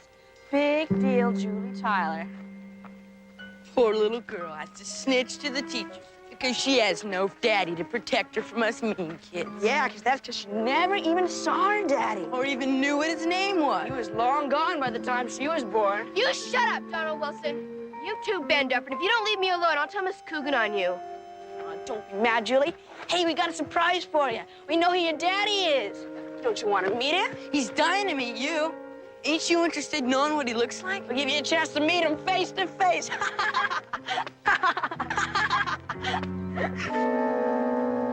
Donald, you don't have a father either. Well, yeah, but at least I knew who he was. And out of the medal he won in Vietnam. And now he's got his Uncle Harry. Yeah, and he tells everyone. I'm like his own son. Well, he's not going to be around much longer. What's that supposed to mean? Your Uncle Harry's going to get killed today when his new tractor runs over him. You're a real screwball, you know that? A real lion screwball.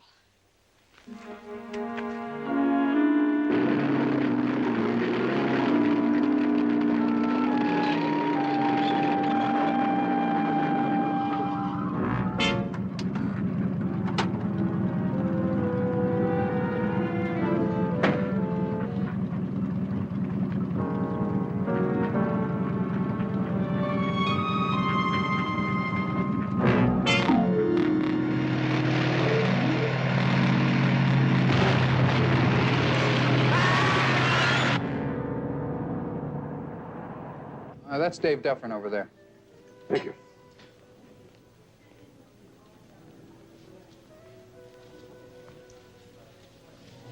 Mr. Dufferin? Yes? Sorry to disturb you. They told me at your office I'd find you here. I'm Barnaby Jones. Man from California Meridian Insurance. Please join me. Thank you. Joe, I have my coffee now. How about your friend? Glass of milk, please.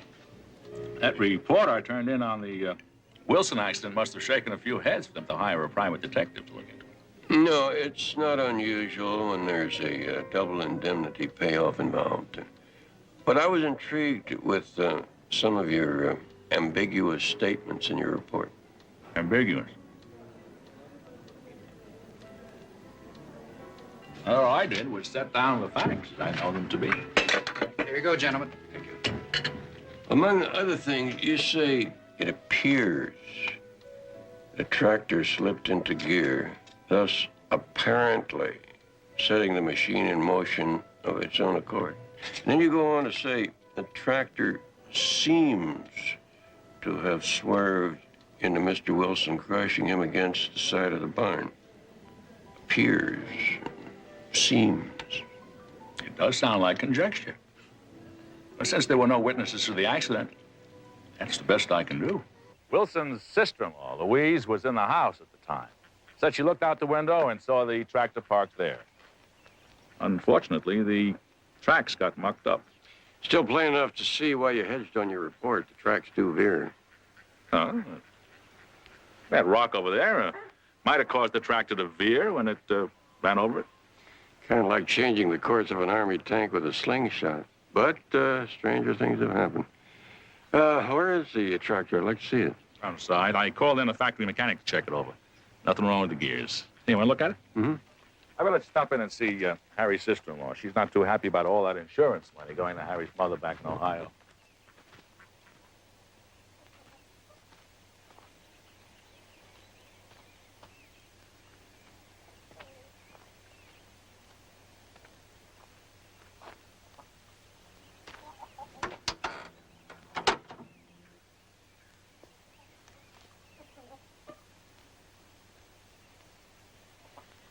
Looking pretty good. Do you think it's gonna work?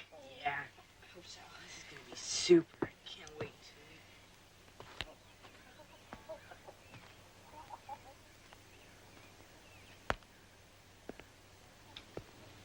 Hi, fellas. Who are you? My name is Barnaby Jones.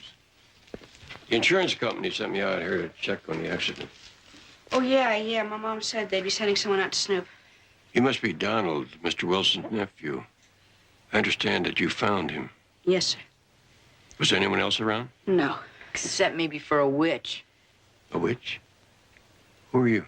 Ben Dufferin. My dad works in insurance, too. Yes, we've met. Tell me some more about this witch. Well, that's who said what happened to my uncle was gonna happen. You mean somebody predicted the accident before it happened? Yeah, Julie Tyler. This gunky girl that's in our class. She's a real witch. Yeah, she did the same with Mr. Ferris. Mr. Ferris? He runs a poinsettia farm down on the other side of town.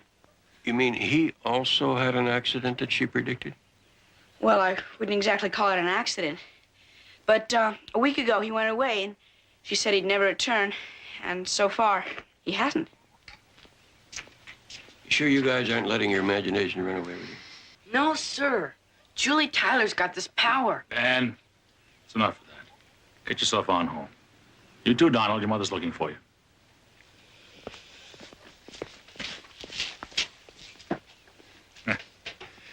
It's a shame we have to grow up and lose the capacity to fantasize like kids do. You've heard their story before. That's another thing about kids. They like answers to things that mystify them, even if they have to make them up themselves. I can't wait to meet this Julie Tyler. Where do I find her? Oh, her mother runs a boarding house up on the old Pond Road. You can't miss it.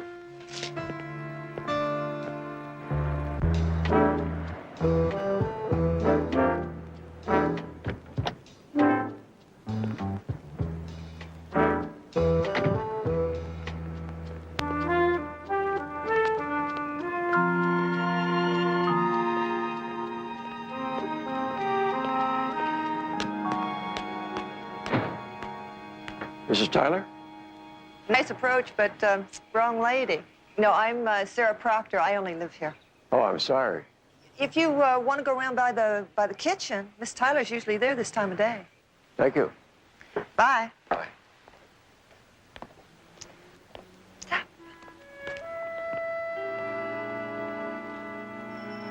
Julie, would you answer that, please? Tell whoever it is I'll be right down.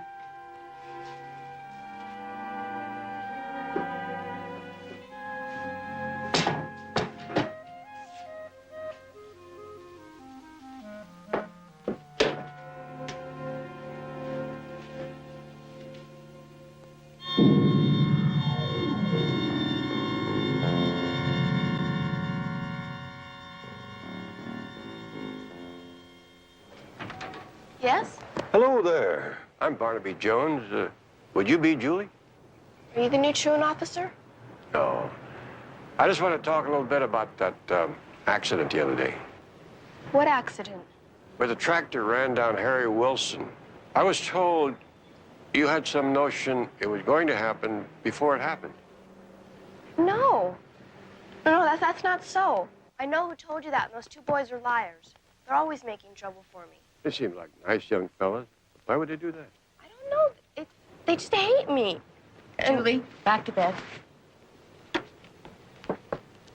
What do you want with Julie? She's sick. I'm sorry, Mrs. Tyler. I didn't know that. I'm just gathering information on Harry Wilson's accident. What would Julie have to do with that? Probably nothing. I just thought she may have been somewhere near the farm when it happened. Oh, you're mistaken. She came straight home from school that day. Excuse me.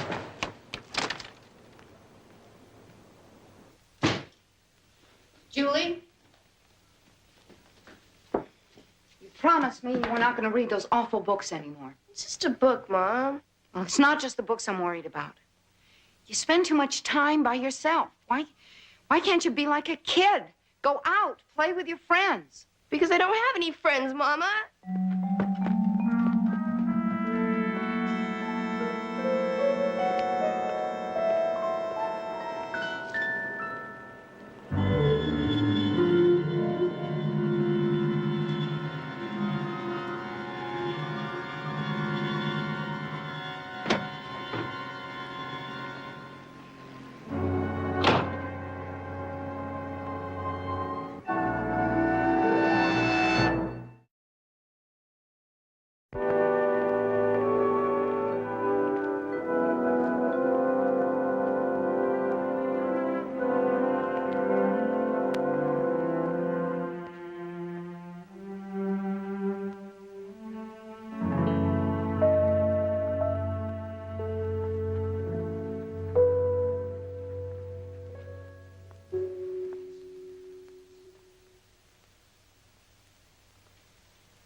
Oh, hello, Julie. Oh, Mr. Jones.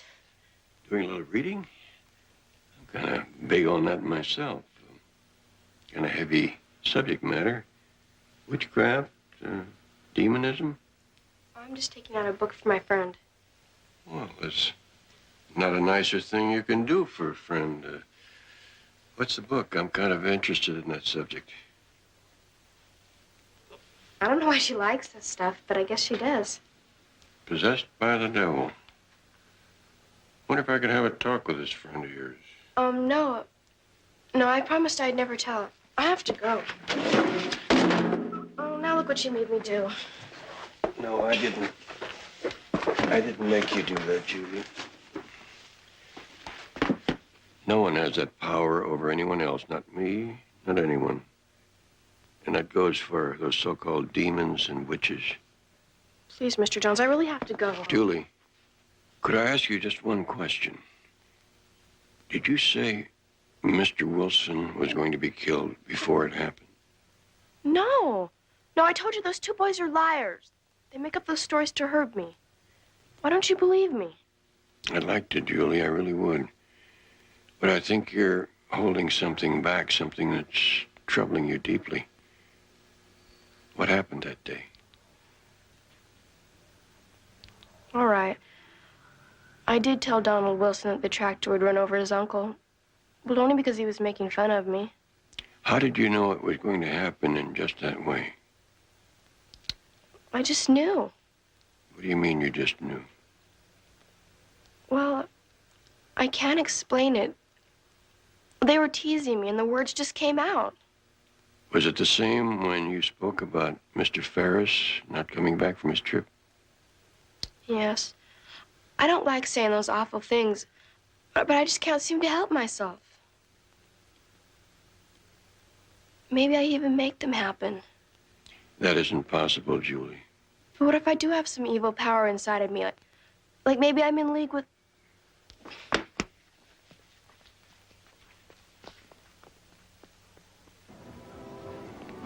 Hi, Barnaby. I've been getting reports of you being around all day.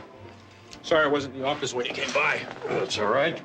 Like a good hound dog, I got a few sniffs of the territory and then took off on my own.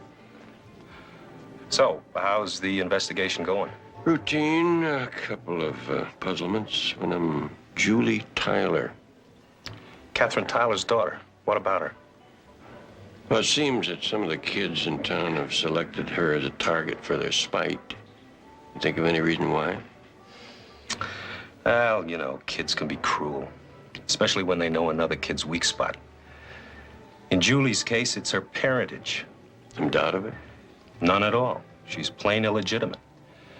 Her father, whoever he was, took off as soon as he learned that Catherine was going to have his baby. Small towns, Barnaby. That sort of thing doesn't sit well with some folks, you know.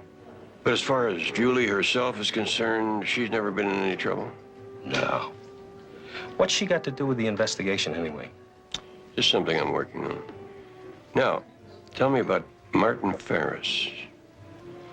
Well, he owns a big poinsettia farm. What's he got to do with it? I want to ask him a few questions, but I heard he went on a trip and never came back.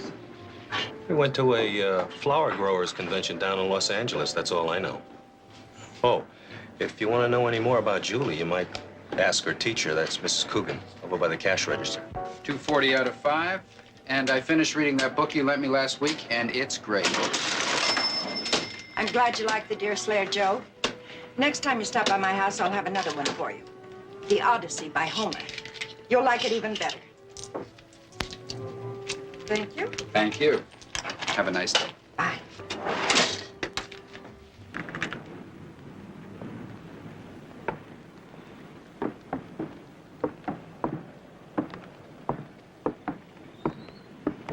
Mrs. Coogan? Pardon me, ma'am. I'm Barnaby Jones. Sheriff Mason said that you might be able to tell me something about one of your pupils, Julie Tyler. Julie, is she in some sort of trouble? This is background material for an accident case that I'm investigating. What is it you want to know? Well, it's mainly about Julie's veracity. If she were called as a witness in a court proceeding, would she be inclined to dramatize the truth a little? Perhaps. Julie's had her share of problems. So she tends to retreat into her world of imagination. It's rather a vivid one, I'd say. This vivid imagination of Julie's, does she ever get it confused with reality? Why, Mr. Jones, all children do.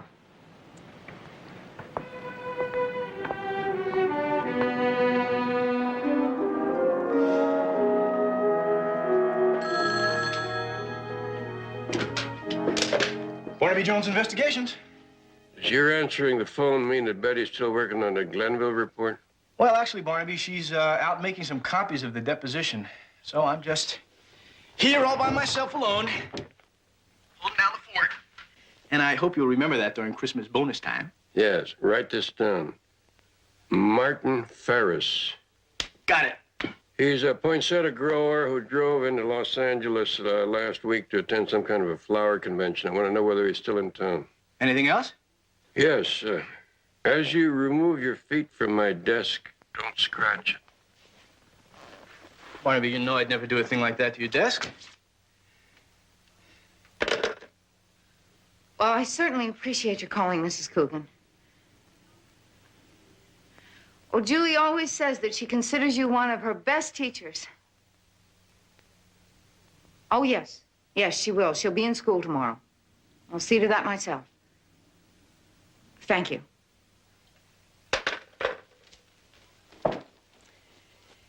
You know, I'm getting a little tired of lying for you. I don't know why you always have to make me out to be a villain. You watch so much television, you're beginning to talk like it. Martin is right about you. You spend too much time by yourself. You don't have to bring Mr. Ferris into this. He never know about me anyway. Julie, honey. I was going to wait until Martin got back from Los Angeles to tell you about this, but I think maybe I better tell you about this now. Tell me about what? Well, Mr. Ferris and I, Martin, we're... How would you like a stepdad? Well, it's better late than never, huh? Well, don't worry about it, sweetheart. I'm not marrying him just for you, you know. No! You just have to forget about him. Because he's never coming back. Never!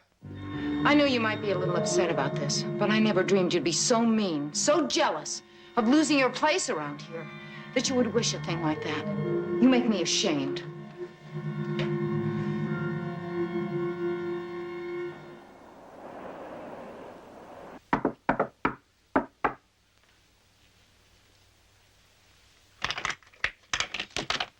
The Betty Jones special delivery service comes through again, sir. The call would have been faster. Oh, yes, but not half as much fun.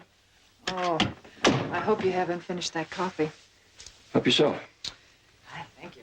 Did Jedediah dig up anything on Martin Ferris? Mm-hmm. He checked the flower growers' reception committee. Seems Ferris had a reservation at a midtown hotel, the one he stays at every year. Were you able to contact him? Oh, he never showed up, but he didn't cancel his reservation. Maybe he never arrived in the city. Or perhaps he didn't intend going in the first place. According to the people I talked to, he's been looking forward to it all year. What do you think happened? I wouldn't venture a guess. But there is somebody who might know. Come on.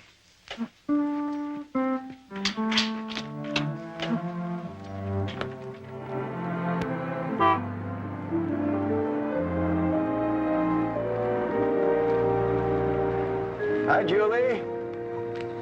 This is my daughter-in-law, Betty Jones. I'm late for school, Mr. Jones. Oh, you still have a few minutes? Julie, I've got to ask you again about Martin Ferris. What about him? Why did you predict that he wouldn't come back from his trip? I don't remember. Julie, it's important. If you know where he is, now's the time to speak up. Mr. Ferris is at the bottom of Windale Canyon.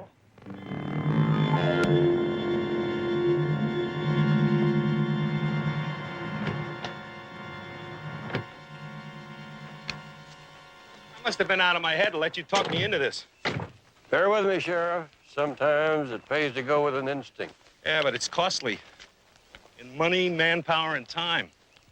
If anyone finds out that we're here on the word of an over-imaginative 12-year-old girl, I'll be kicked out of this county. Sheriff, I think they found something.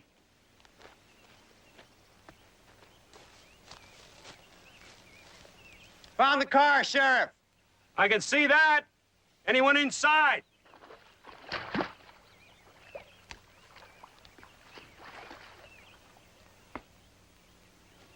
Yeah, and it sure looks like Martin Ferris.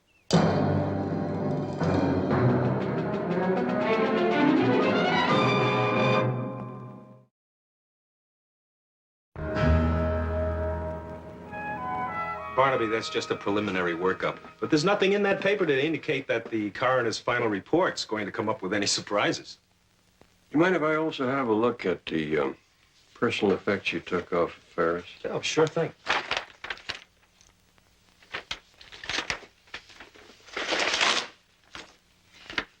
Sheriff, what about these bruises on his forehead? Well, Betty, that's consistent with the angle of descent when the car went off the road. I guess everything can be explained away, just like the Wilson accident. Except for one thing. Yeah. Julie Tyler's predictions. You and I could make a fortune in the market with guesses like that, Sheriff. What about Harry Wilson? Okay. Maybe the girl has ESP. Psychic powers. Maybe she even sticks pins in voodoo dolls. But there is absolutely no evidence that puts her anywhere near the victims at the time of their deaths. Unless there's some proof of a physical, not supernatural tie-in, there's nothing I can do but label the deaths as being accidental. Look, Barnaby, I'm sure there's some logical explanation to all of this, and I'll do the best I can. Yeah? Okay, I'll be right there. Look, Barnaby, just put the stuff back in the envelope when you're finished. Sure. I'll be right back.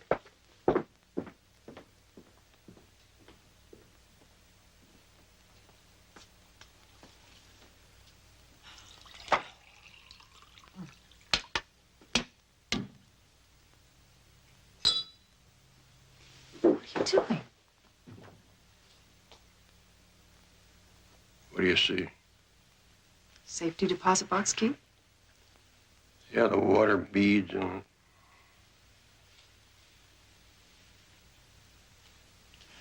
Well, that's because someone's either put grease or wax on it. I guess it's wax. I bet you've already guessed why it's there. Somebody made a duplicate key. Poor old Harry Wilson didn't cold in the ground, and here we are doing this again, Sheriff. Just open it, Ned. Ferris put all his money in rare coins, called it his hedge against inflation. Empty. Same way Wilson's was. You have any record of the last time Ferris got into this? The day before he left for that convention in L.A. He could have taken him out then. Did Ferris's lawyer say anything about finding any coins at his home? No. And we certainly didn't find any in his car. Well, if he did take the coins with him to Los Angeles, that might be why he ended up in the canyon. But if robbery was the case, how come the thief didn't take the $380 we found in his wallet? Well, Sheriff, that calls for another one of those logical explanations that we have to come up with.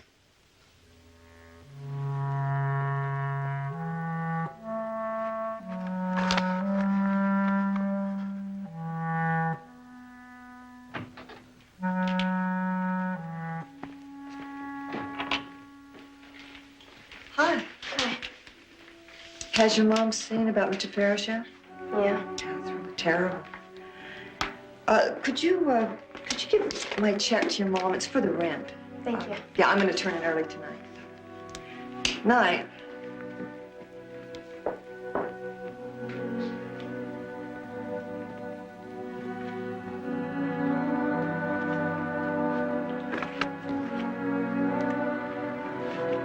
Miss Proctor's rent.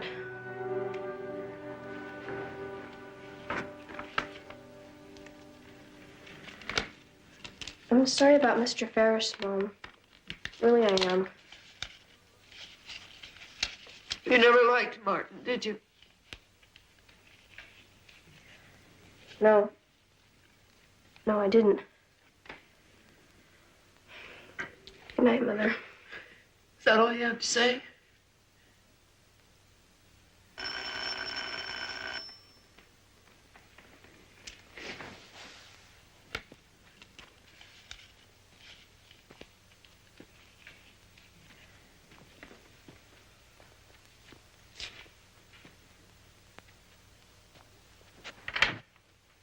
Good evening, Mrs. Tyler. This is my daughter-in-law, Betty Jones. I wonder if we could speak with Julie again. It's rather important. I'm sorry. It's too late. She's in bed. Wasn't that Julie on the stairs? No, it was probably a boarder. Well, maybe you could help, Mrs. Tyler. We heard that you and Martin Ferris were going together. That's true. I know it must be difficult for you to talk at a time like this, but we're particularly interested in how he and Julie got along. Julie?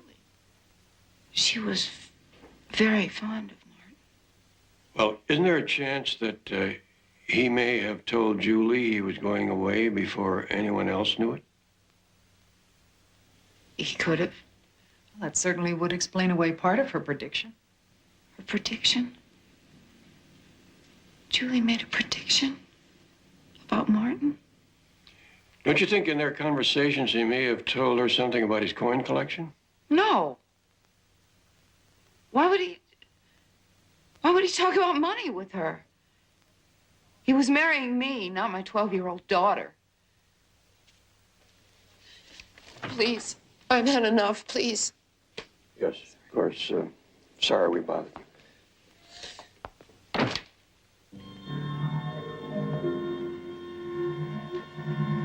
Wait a minute.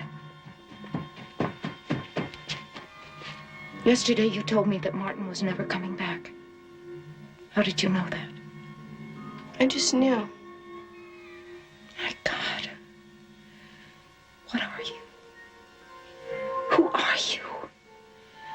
How do you know these things? Mama, Did you make it happen? Did you? Did you? You're the devil's handmaid. No, Mama, no. Look. What happened to you?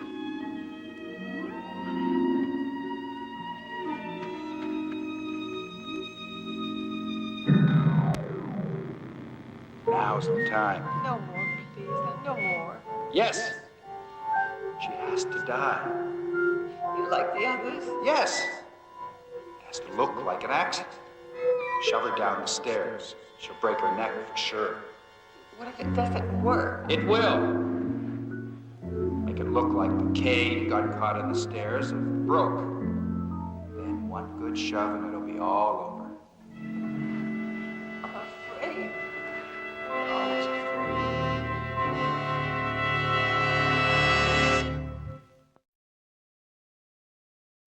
Mr. Avery? Oh. Mr. Avery, could we buy you another cup of coffee? Well, my doctor says none is my limit, and I've already had 2. Well, since we can't offer you anything, maybe you could offer me something. Just take a minute. Have a seat. What is it you want, Mr. Jones? How difficult would it be for someone to duplicate a customer's safe deposit box key? I suppose with the proper key blank and tools, any key can be duplicated. But aren't safe deposit box key blanks difficult to come by? Yes, reputable key makers are very careful about who they make them for. But this particular key blank would not be difficult for somebody already in the banking business to get a hold of. Are you implying that someone in the bank tampered with the Wilson and Ferris deposit boxes? Let me finish. Even with a duplicate customer's key, it would require that other key, the bank master key, in order to open the box. Who besides yourself would have access to that key? I mean, when you're out. Thank you for returning the book so promptly, Joseph. That James Fenimore Cooper sure can write an exciting story. Well, I'm really impressed. Here, let me get you some more coffee. Oh, if you're sure it's no trouble. It'll only take a minute.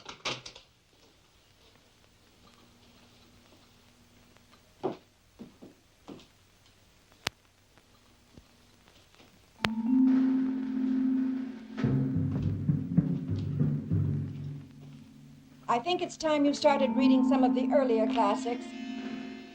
How does that sound? Fine with me, Mrs. Coogan.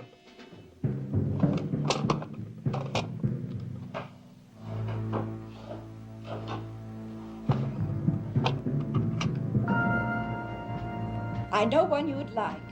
The Odyssey. Okay, if you say so.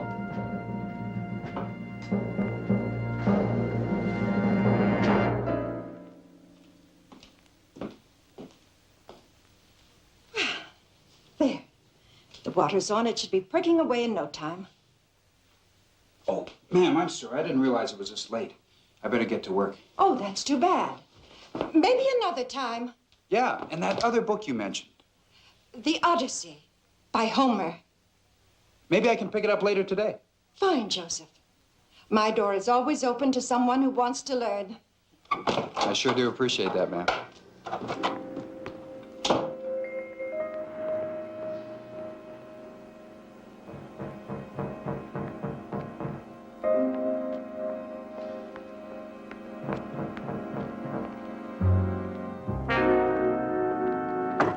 Well, did you find it? What do you think? You sure took your sweet time. Can I help it if the old biddy wouldn't leave the room? But I wish I hadn't let you talk me into this. You know, we should have stopped with Wilson. I knew we were going to have trouble with that one. I just knew. Hey, relax. I promised this would be the last one. But from what you told me she's worth, this is too good to pass up. After it's all over, you'll thank me.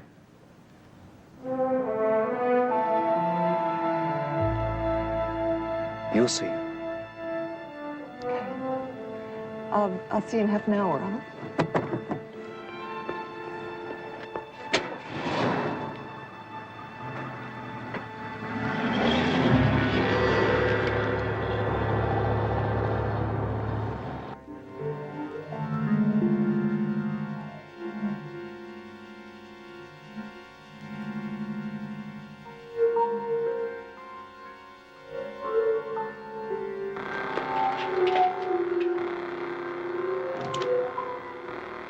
Doctor, I'm not sure psychiatry is the answer. That's why I want you to see her. That's why I want you to talk to her.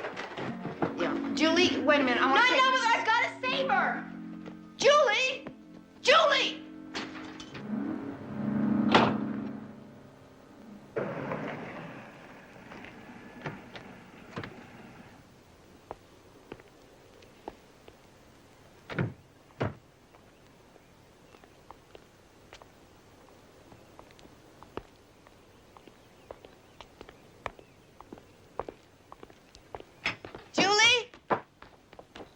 Something wrong, Mrs. Tyler?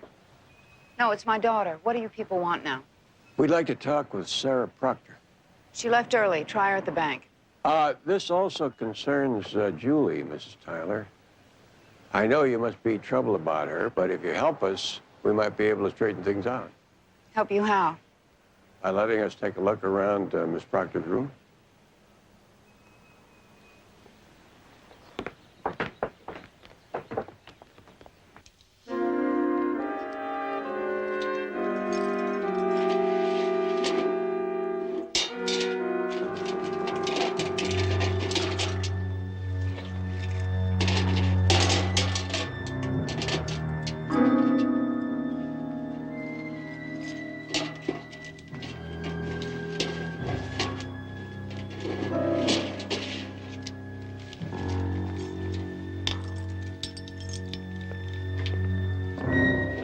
Morning, Sarah. Morning. You're late. I thought you might be sick. Well, I do have sort of an upset stomach, but I thought I'd come in and give it a try anyway. Well, I'm sure being questioned by that overly suspicious detective didn't help to settle your stomach. Didn't mine. Mr. Jones? Didn't you see him? No. He went over to the boarding house to see you. Well, you know, I think I'll just go over there and see what he wants. You know, if I don't, I'll just worry about it all day long, and you know how that is.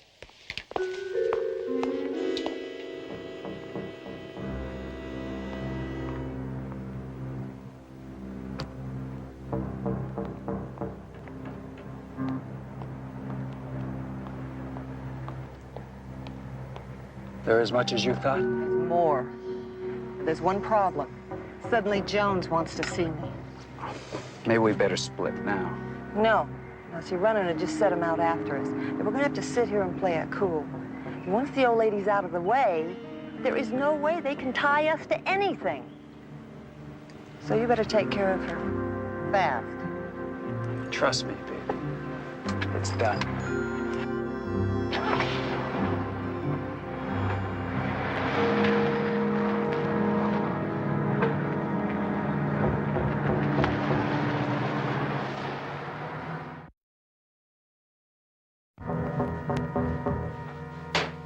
I don't like this. What has Sarah got to do with Julie's problem? I think it's just possible she might be the cause of it. Barnaby feels there may be some link between the job that Sarah has at the bank and what happened to Wilson and Mr. Ferris. That's what we're looking for now, some sort of evidence that might prove that. What are you looking for now? Sometimes these old houses have hollow places in the walls hiding.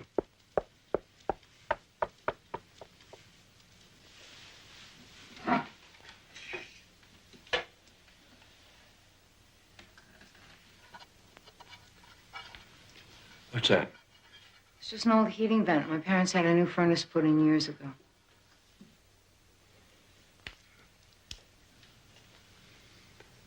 What's up there? The attic. Julie's room. Betty, take a run up to Julie's room. All right. Why? If my hunch is correct, you'll find out when you get there.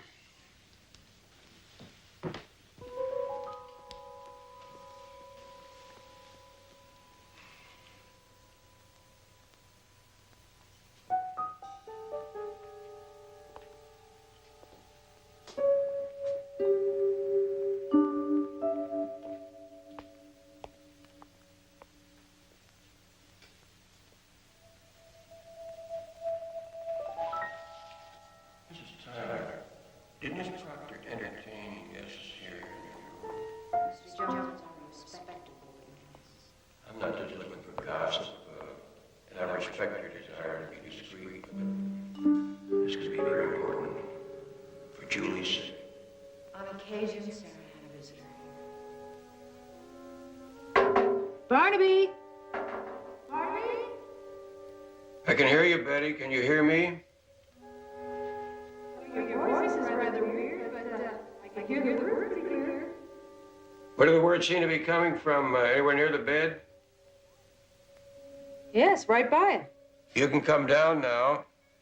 I think we have discovered the source of Julie's premonitions. Mrs. Tyler, Julie heard Miss Proctor and her guest plot the murder of Wilson and Ferris down here. Probably when she was asleep. Now, who was Miss Proctor's guest? Joe Bronson. Cafe manager? They said they wanted to keep their affair a secret. I found this on Julie's desk. Maybe that's what upset her so much this morning. When was that? Right before you came, she ran out of here. She was shouting something about, I've got to save her. You recognize the woman in the drawing? Oh, the staircase looks familiar. What's that? The way it's curved, it looks like it. It's a cane. That's a cane. That's Mrs. Coogan, her teacher.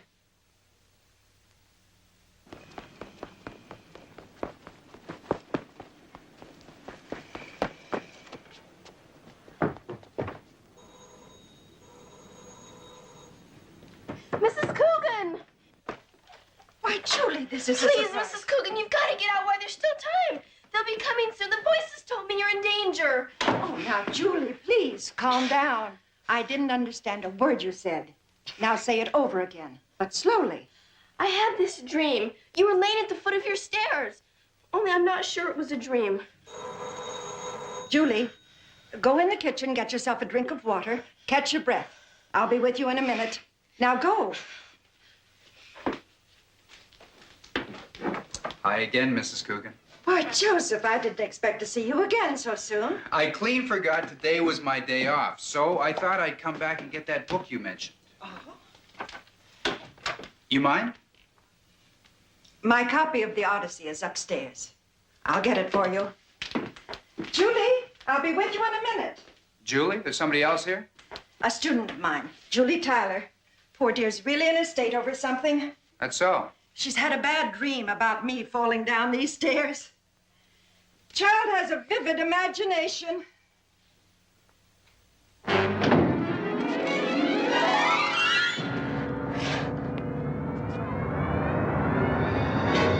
That car is Sarah Proctor's.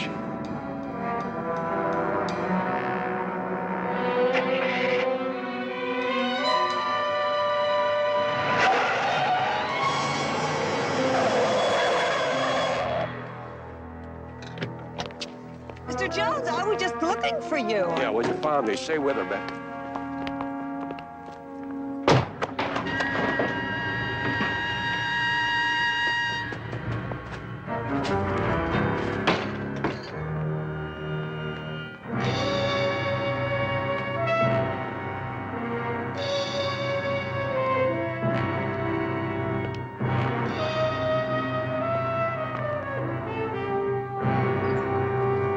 Hold it right there, Bronson. Give it up!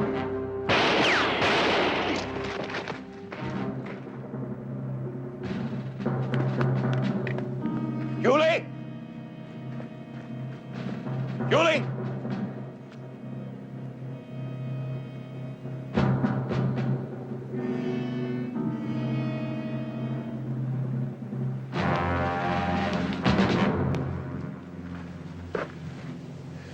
It's all over, Julie.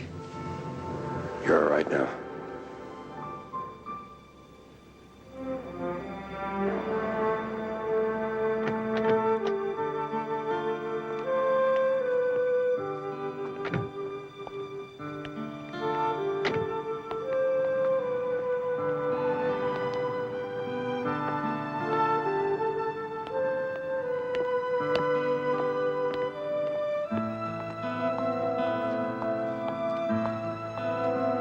Sheriff Mason called, he told me. You can be very proud of Julie, Mrs. Tyler. The way it timed out, I think she saved Mrs. Coogan's life. I'm very proud of Julie. Julie, can you forgive me for those terrible things I said to you?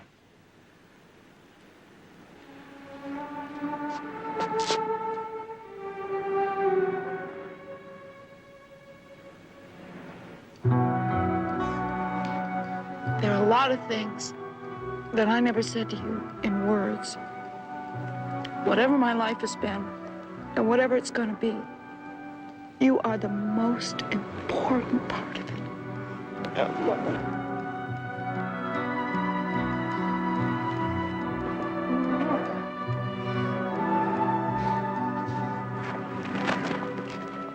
Thank you, Mr. Jones. Betty. There's nothing to be afraid of now, is there, Julie? Remember, demons disappear pretty quickly when you don't have to face them by yourself. I'll remember. Thank you.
Barnaby Jones, starring Buddy Ebsen, also starring Lee Merriweather, with guest stars Eric Braden, Bernard Fox, John Anderson, Karen Carlson, Harvey Jason. Tonight's episode, Jeopardy for Two.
Come on, Hanson, let's play.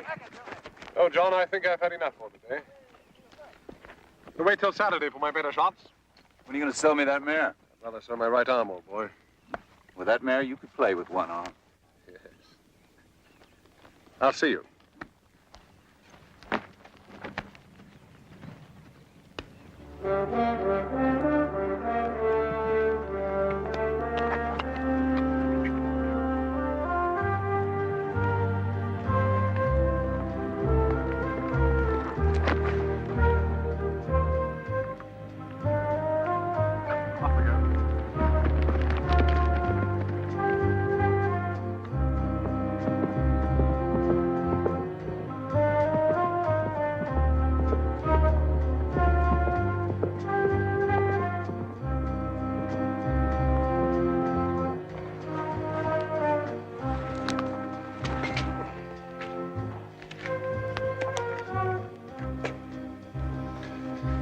All right, here we go. In she goes. That's a good girl. So, Ernst, nach all diesen Jahren. Mein Gott, Jan, bist du blass und dünn geworden. What do you expect after 3 years in prison? So that explains the gun, eh? West Germans must have been a terrible ordeal for you, Jan. But listen to me. You're soon going to be yourself again, old boy. Anything you want is going to be yours. Do you realize that you're a very wealthy man? Nix. What do you mean? Ich verstehe nicht. Porcelain turned out to be infinitely more valuable than we had hoped, Jan. The pieces I have sold have brought in fantastic prices. And half of every dollar I have saved for you. You saved for me? Then why have you hidden from me? What are you talking about? I didn't hide from you. I hid from the authorities. Do you realize that I tried to contact you through Antwerp? And that the British were looking for me everywhere? Listen to me. Life hasn't been exactly easy for me either. Yeah, I did not think of what this time has been like for you. Well, never mind, old boy.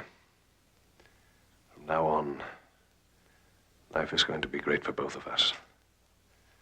I have set us up a nice little art gallery, an excellent front to sell our porcelain. I've seen it. An impressive place.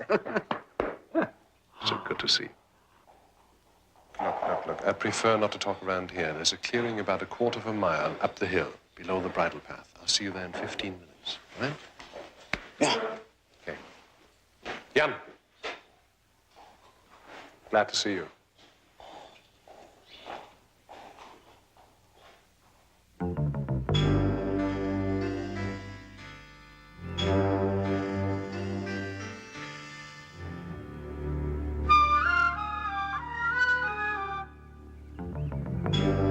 Jan! Oh, there you are.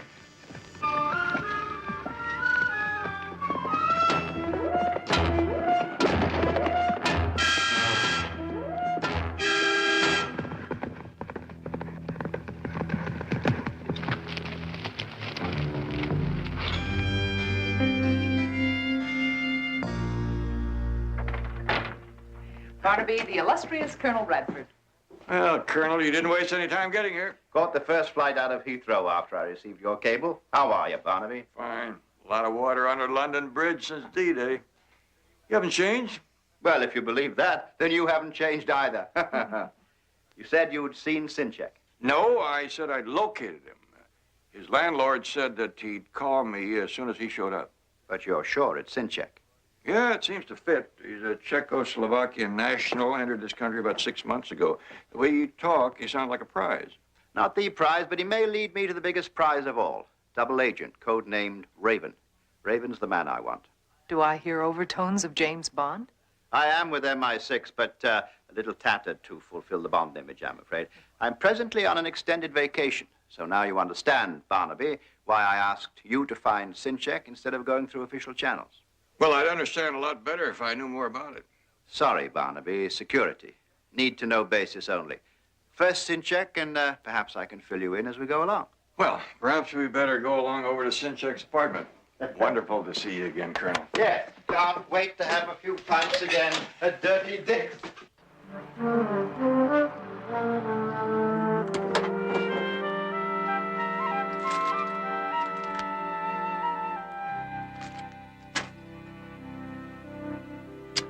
Smells like the manager was right. He said nobody had been in or out of here for 5 days. I must say, it looks like Sinchek all right.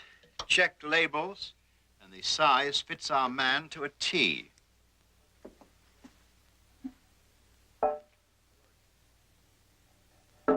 George.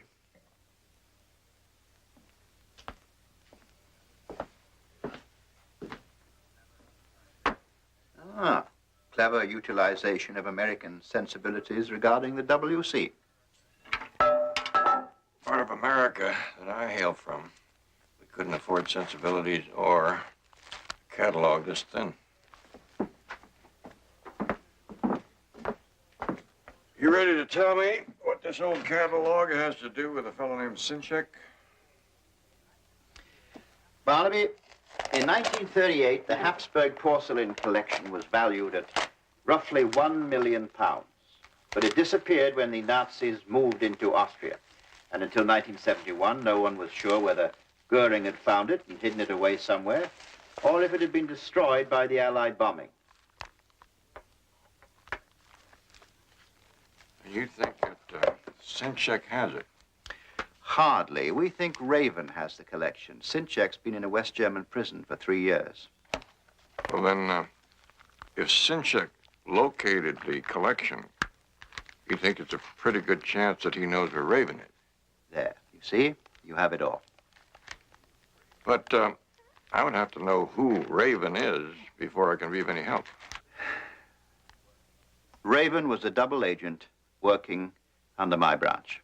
He worked for you? Until 3.5 years ago.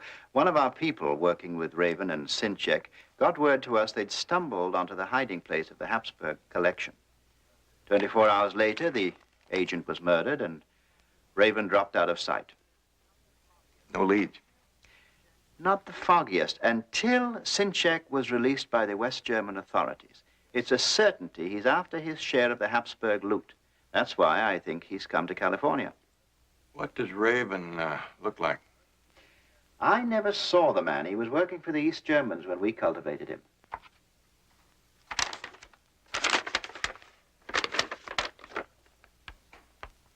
London Club? What's this?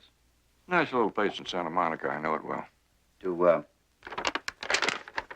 those letters mean anything to you? C-A-P-A. Could be a name. Kappa? Kappa?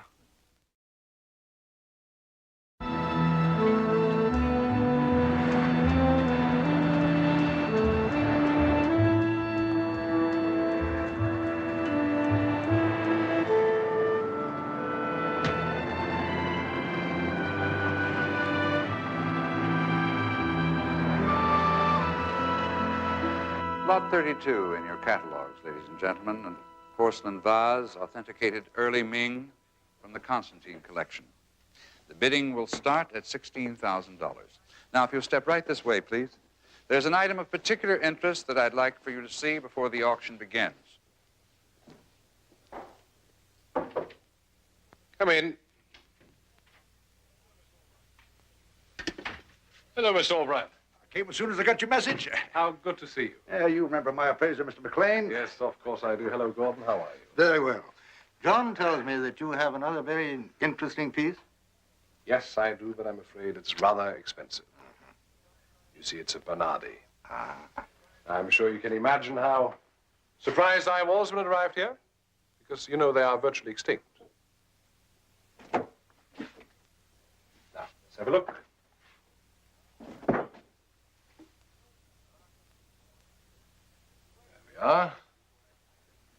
Wait a minute. Is this another piece from that mystery man of yours? Now, Mr. Albright, I don't think Mr. Smythe would appreciate your rather clandestine characterization. Save the $2 words. He appreciates my money well enough. I still want to meet him. Well, now, I'm afraid that's impossible. You see, Mr. Smythe refuses to deal directly with anyone, even with me. How much? 31,000. And as always, his instructions are very explicit. One firmly set price. Gordon? It's a Bernardi. I'd place it about 1741. Priceless. You can't lose, John. You seem rather disappointed, Mr. Albright. I'm an oil man, Mr. Jennings. Any wildcatter worth of salt will tell you there's not a hell of a kick to bringing in a producer when someone else taps the main pool on the leasehold next to you. Thank you. Now, as a connoisseur of fine porcelain, you should realize... I'm no connoisseur, Jennings. I'm a collector. No, down the road from me, Mason Evans has got a collection of paintings he can't tell from road maps, but it's the best of its kind in the world. I think what John is trying to say, Mr. Jennings, is the fact that... I think it's perfectly clear what he means, Gordon. What in fact he is saying is that his collection won't be quite complete so long as Mr. Smythe has a leasehold in the main pool. You got it. So you can tell you, Mr. Smythe, that I'm in the market. Well, as I said, Mr. Smythe is a very independent man.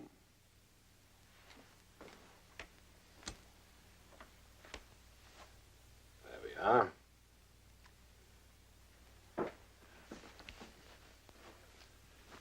This figurine's from the Habsburg collection, isn't it? Well, yes, like the others.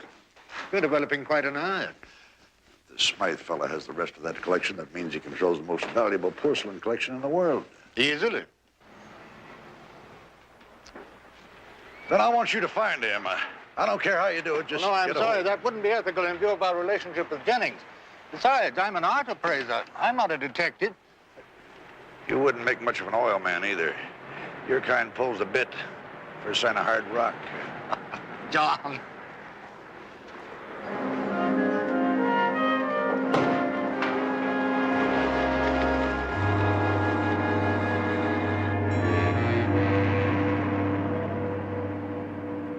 Wait a minute, don't come away. I got another one here. All right. And here we go. Did you see that? Huh? Want to see it again? Okay, watch. Here we go again. Holy man. Come on, baby. And there she is. Oh, yes, I've seen this gentleman several times. He's Middle European, isn't he? Did he meet anyone here? No. No, but I did get the distinct impression that he was looking for somebody. Did you ask for anyone? Anyone named Kappa or Kippa? No, I've never heard that one.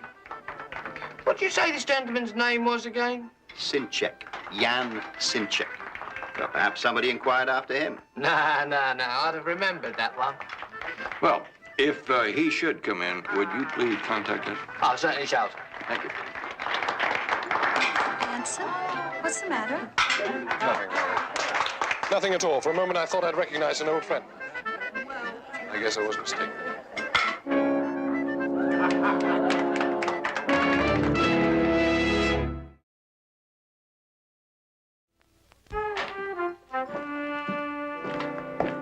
Morning, Barnaby. Morning. Well, that would I have a surprise. Tea and crumpets. How very kind. What's that you're having, Barnaby?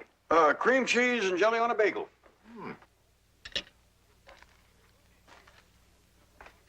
Very good, these beagles. Now, forgive me, Betty, but I always feel that when one is in the colonies, one should fold the flag, to coin a phrase, and try the local fare. All right. Just so long as you don't tell anyone over there that I served you tea and bagels, all right? Oh, George, I had Betty get some copies of the catalog made up for us. Let me see if I have this right. You think that Sinchek has been looking for the Habsburg porcelain, hoping that it would lead to Raven, right? Exactly. Right now, I'd trade both Sinchek and the Habsburg collection for Raven. Well, that's a pretty big haystack to cover. There must be 24 antique and art places in this area. Well, that won't upset me any. I love to go shopping for antiques. Oh, before you buy anything, Betty, will you see if you can locate the vase on page 3 in here? Seems to be the only item that Sinchek has drawn a circle around. Excellent. So what you say, we have a bash at the beagles and get cracking? Smashing. With your beagles and my bagels, the hunt's on. Yes, beagles, bagels. Very amusing. Oh, pass the marmalade, would you?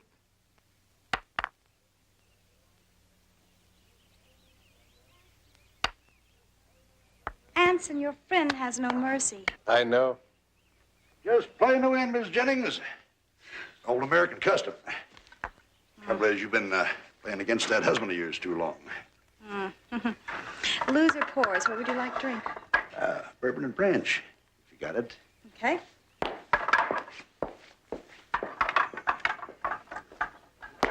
Well, I won't be seeing you after today, Jennings. Flying down to Mexico in the morning. 3 months, open up a new field down there.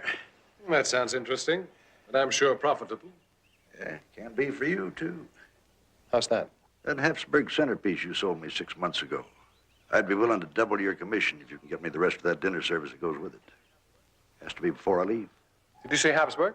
You know, Smythe has it. Every piece I've ever bought from him has been from that Habsburg collection. Even if he were to reply, I don't think we could possibly get in touch with Mr. Smythe short of a week or 10 days. Well, play it any way you like it. I'm talking about 200,000 cash. You got to get that porcelain to me before midnight tonight. That's a rather tall order. I'm a changeable man, Jennings. By the time I get back, I may not want any more porcelain. I may just go to collecting matchbooks instead. Well, you think it over. I'll give you a call later on tonight. I'll do that.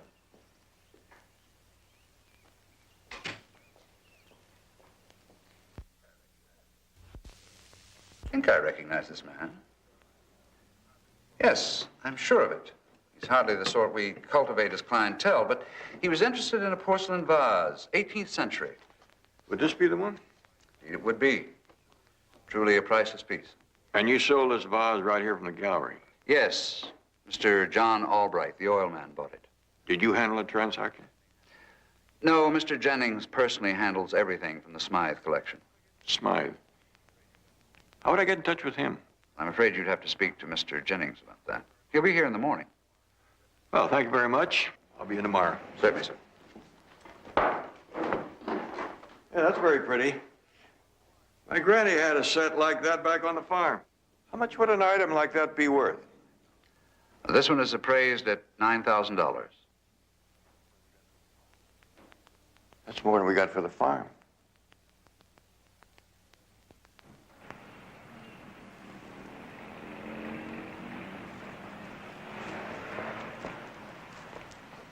Well, I'm afraid all we found was this fantastic bargain for me. Well, I may have struck pay dirt. Man inside identified Sinchek from the picture, said he was interested in this vase. Oh, from the Habsburg collection? Well, he identified it from the catalog, but he said it belonged to the collection of a man named Smythe. That ring a bell? Not a tinkle, I'm afraid.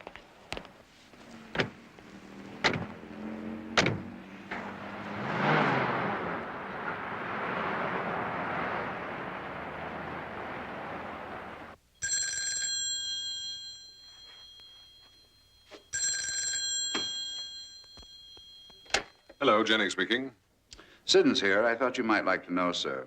Mrs. Washburn dropped by this afternoon with a rather sizable deposit on the Hagen clock.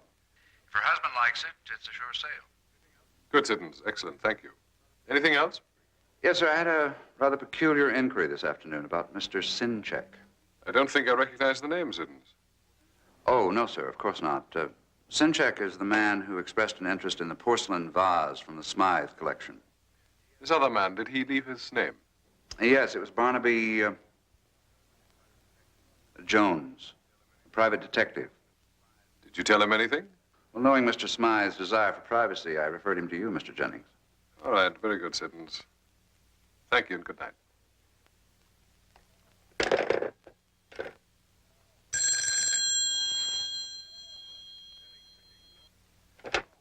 Jennings speaking. John Albright. Any news for me? Mr. Albright. Yes, it took some doing, but I did get in touch with Mr. Smythe, and you were right. He does have the service. Well, is he willing to sell? Yes, but I'm afraid you're going to have to go a bit higher. This time he wants it in cash. Do you think you can manage that? How much? $225,000. I'm afraid I couldn't get him to take less. Oh, that's all right. I can handle it. Do you have it now? No, what if I deliver it to your hotel tonight, say by 11 o'clock? I'll be waiting. All right, very well.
Good evening, Mr. Smythe. Well, hello, Mr. Albright. You should never startle a man with something as fragile and valuable as this in his hands. Dinner service? Mm-hmm. I hope this does not change our agreement. Yeah, well, but it does.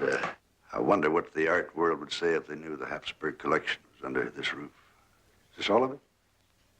Except for a few pieces here and there, it is, yes. I'm not going to ask you how you got your hands on it. I'd give you $500,000 for the entire lot. You've got to be joking, Mr. Albright. Really? I think the police take me seriously. You know, that's beginning to sound a bit like extortion. I'll think of it more as a distress sale. You'll have your $500,000 and your peace of mind. Mr. Albright, be reasonable for a moment. I mean, take a look at this lower shelf here, for example. There we are. These are Meissner figurines. I think they themselves are worth more than $500,000. You don't have to sell me. I'm convinced of the value. Take a good look. I mean, surely you can offer more. That is the most spectacular porcelain work in existence, I think. Exquisite. Beautiful detail.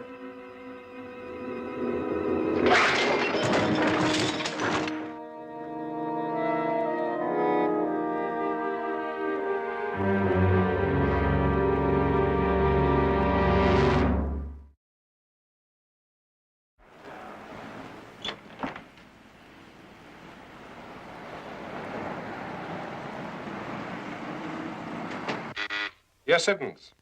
Mr. Jones and Colonel Radford to see you, Mr. Jennings. Very well. Send them in. Thank you.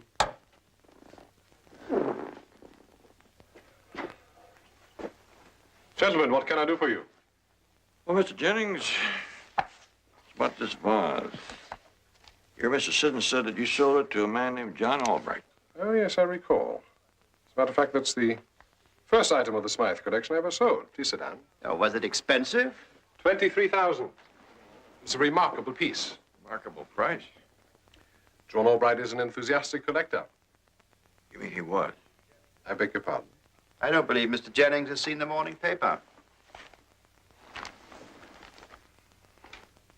Poor John. He was not only one of my most valued clients,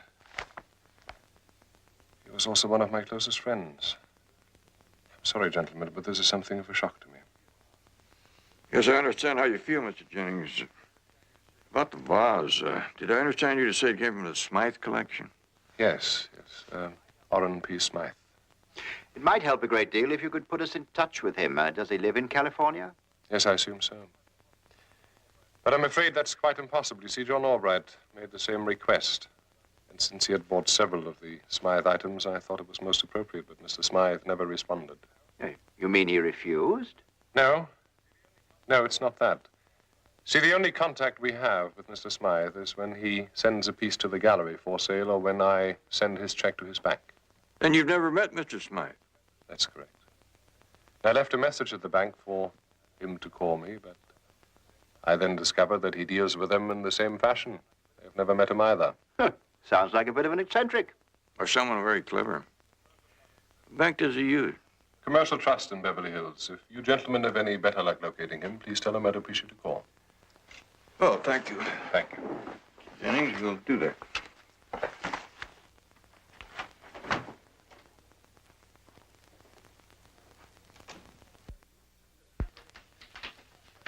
This is everything we have, Barnaby. Looks like a routine hit and run to me. What would a multi-millionaire be doing in that part of town at that time of night? Maybe you could tell me.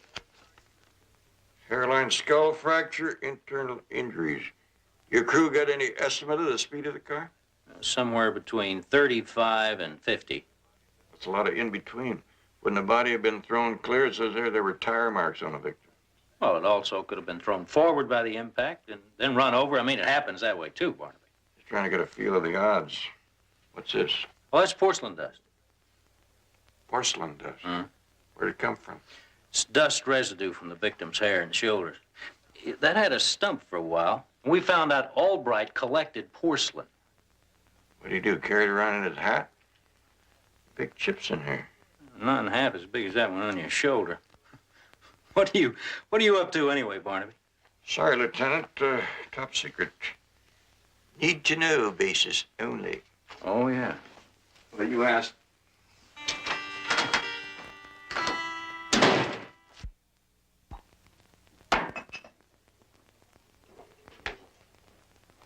Ansel, I'm afraid I'm really very selfish. Why is that, darling? Well, when I heard about his death, all I could think about was that it was the end of our plans to go away. I'm really going to miss that. Well, you won't have to. Because you and I are going to have to leave right away. I don't understand. Darling, it concerns the Ming collection. Probably the largest to have been smuggled out of China since World War II. And if you and I get to Hong Kong within 48 hours, it is all mine. Without so much as an outside bid. I can't possibly be ready that soon. There are a million things to do. The house and the car. A million things. I'll give you till tomorrow noon. But, you promise me not a word to anyone because I can't afford having the competition find out what I'm up to. Oh, I understand that. Mm-hmm. Loose lips and all that. Mm-hmm. Beautiful lips.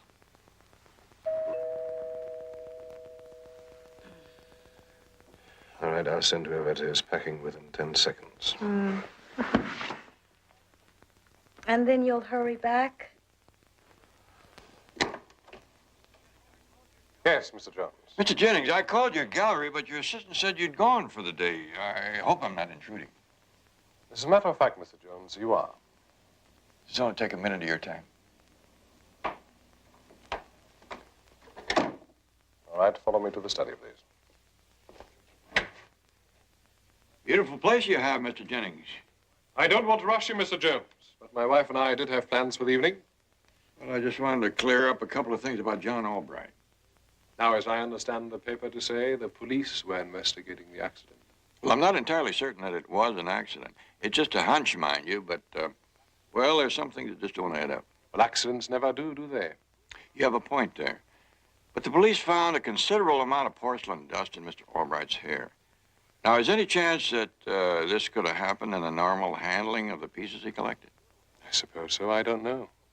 What are you suggesting? Well, one sure way it could have happened is if Mr. Albright had been hit on the head with a porcelain object. That's beyond my area of expertise. You're Mr. Smythe. I understand that Mr. Albright was in a sweat to meet him. Yes, he was most eager. Well, maybe you found him. Are you suggesting that Smythe had something to do with John Albright's death? Not yet, but it is possible that Mr. Smythe might have had reason to kill Mr. Albright if he discovered his whereabouts. But why should he? Well, you are aware that the vase that you sold Mr. Albright was from the Habsburg collection? Oh, yes, of course. But I'll caution you now, Mr. Jones. There's hardly a fine piece of porcelain that doesn't have some dark and murky color in its history. That's part of its value. And you never questioned Mr. Smythe as to how he obtained possession of the vase? No, as I told you, I never had a chance. Besides, that's not my province. And there never was a question as to the authenticity. Hello. Colonel Radford, I'm over here at the London Club. I'm trying to contact Mr. Jones. The secretary told me he might drop in over there. Yes, of course. Colonel Radford for you, please. Thank you. Barnaby Jones. Yeah, Barnaby, I seem to have run onto a jewel concerning our friend Sinchek. Sinchek?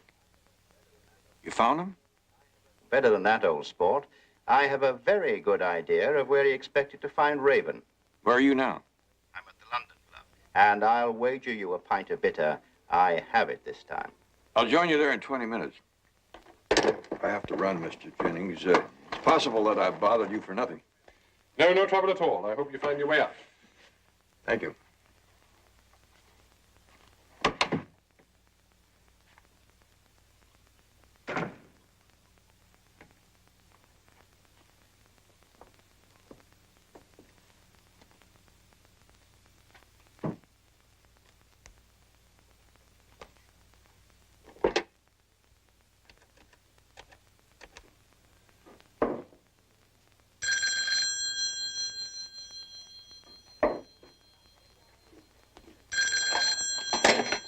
Thank you for calling London Club. Yes, hello. Colonel Radford, please. One moment, please. Colonel, it's for you.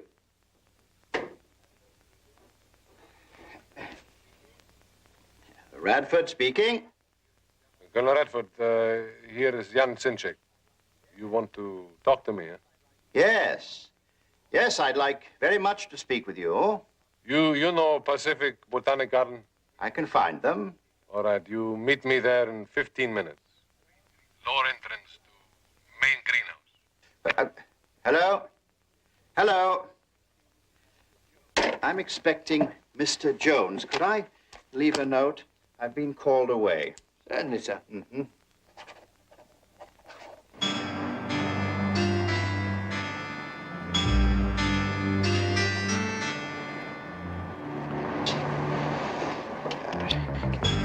Botanical Gardens, please.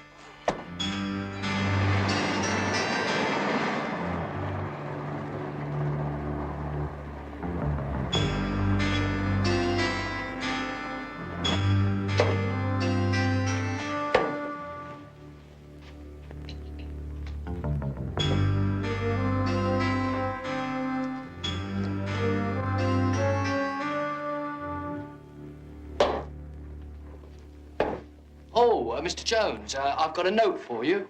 Where's Colonel Radford? He left, sir. How long ago did he leave? Oh, you just missed him. Thank you. Right you are, sir.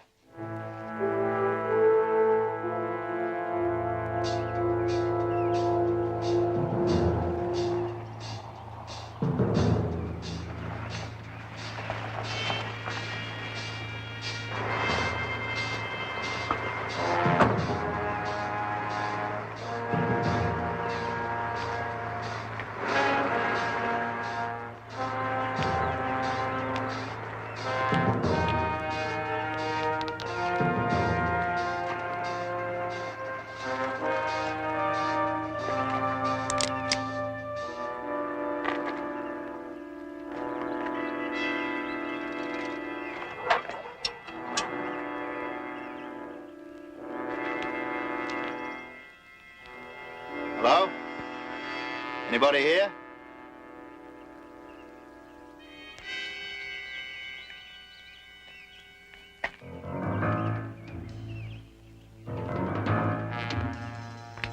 Sinchek? Damn it, man, show yourself.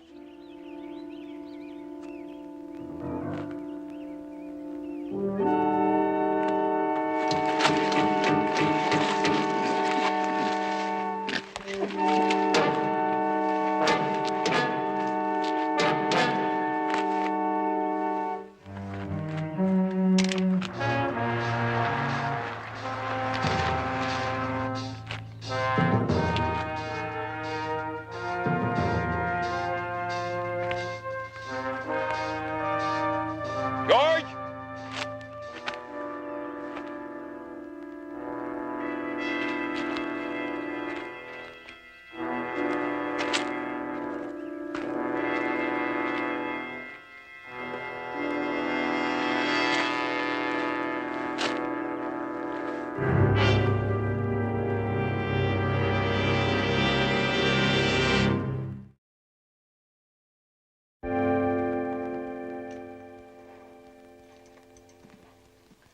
Will Colonel Radford be all right?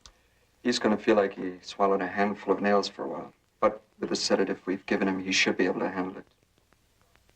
May I talk to him? You can try, but he'll be asleep in a few minutes.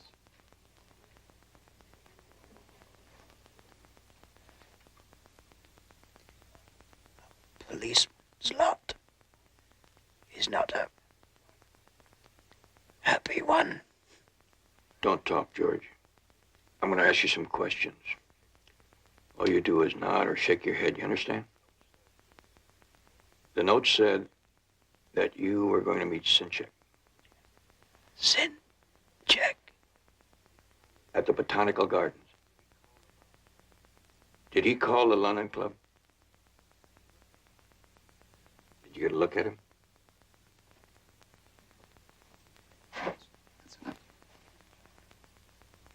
Take it easy, George. George. I'm going to check the London Club. Barnaby. C. A.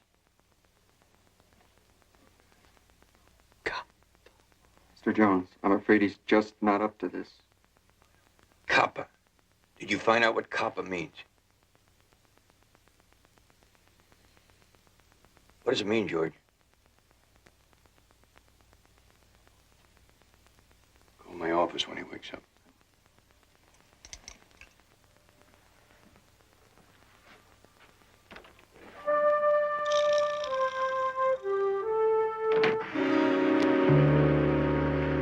Oh, yes, sir, Mr. Jones. I remember that phone call very well indeed.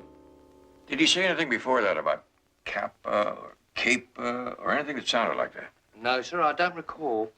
Colonel Radford ordered a pint, and then we spent most of the time throwing darts till he went to ring you. It must have been something else. I think. Nothing. Oh, I tell a lie. Yeah, he did seem most interested in our trophy collection. Trophy? Yeah.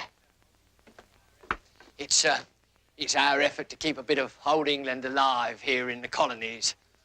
Golf, cricket, polo, rugby. We put up a cup in each for our transplanted countrymen. Truth is, though, we have to fill out many of the teams with your blokes in order to get through the season. C-A-P-A. What does that stand for? Commonwealth American Polo Association. It's rather grand, really, isn't it? That goes to the outstanding player each year. His name wouldn't be Smythe, would it? Oh, no, good heavens, no. Let's see. The first recipient was Bannister, then Knipe, then Gordon, Forrester, then, of course, for the last 2 years, Mr. Jennings. Anson Jennings? Yes, he's a 10-goal polo player. Highest scorer last season. Well, Harry, unless I miss my guess, you have just outscored him.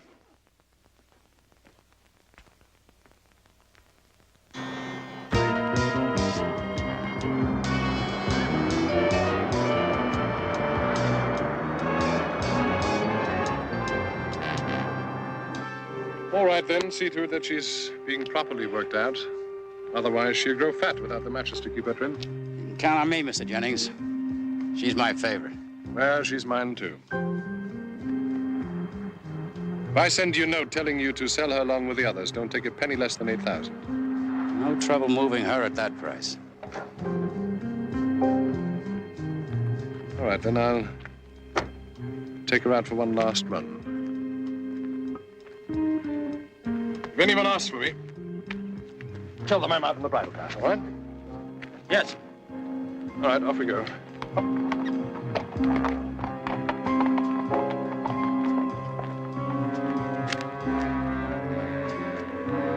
Mr. Jennings going to be out long? Took his mare out for a ride. He ought to be back shortly. I don't understand why he went. He's got a plane to catch. He'll never make it. Mind if I borrow your horse? Hey, wait! Hey, that horse is my responsibility!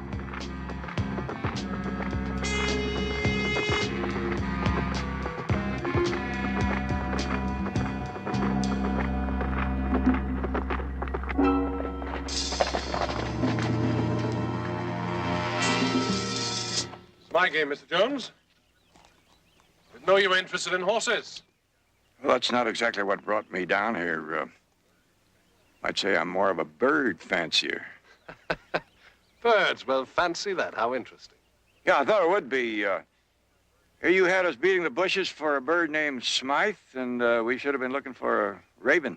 Raven, you say? Yeah, I guess the police would tag him with a couple other names, like thief, murder, maybe some more.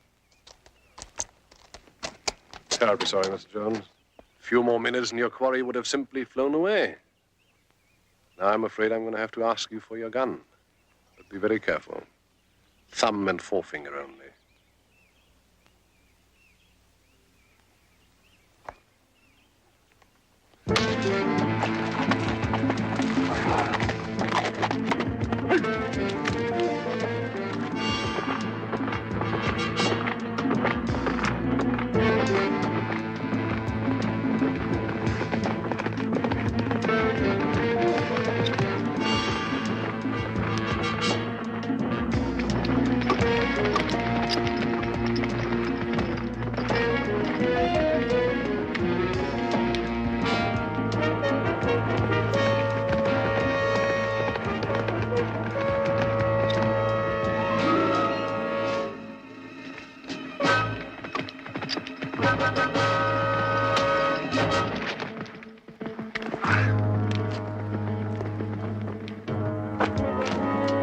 No fast move.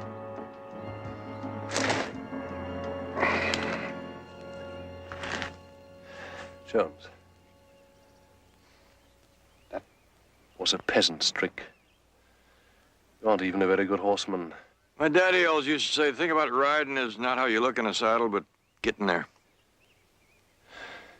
Come on, let's go.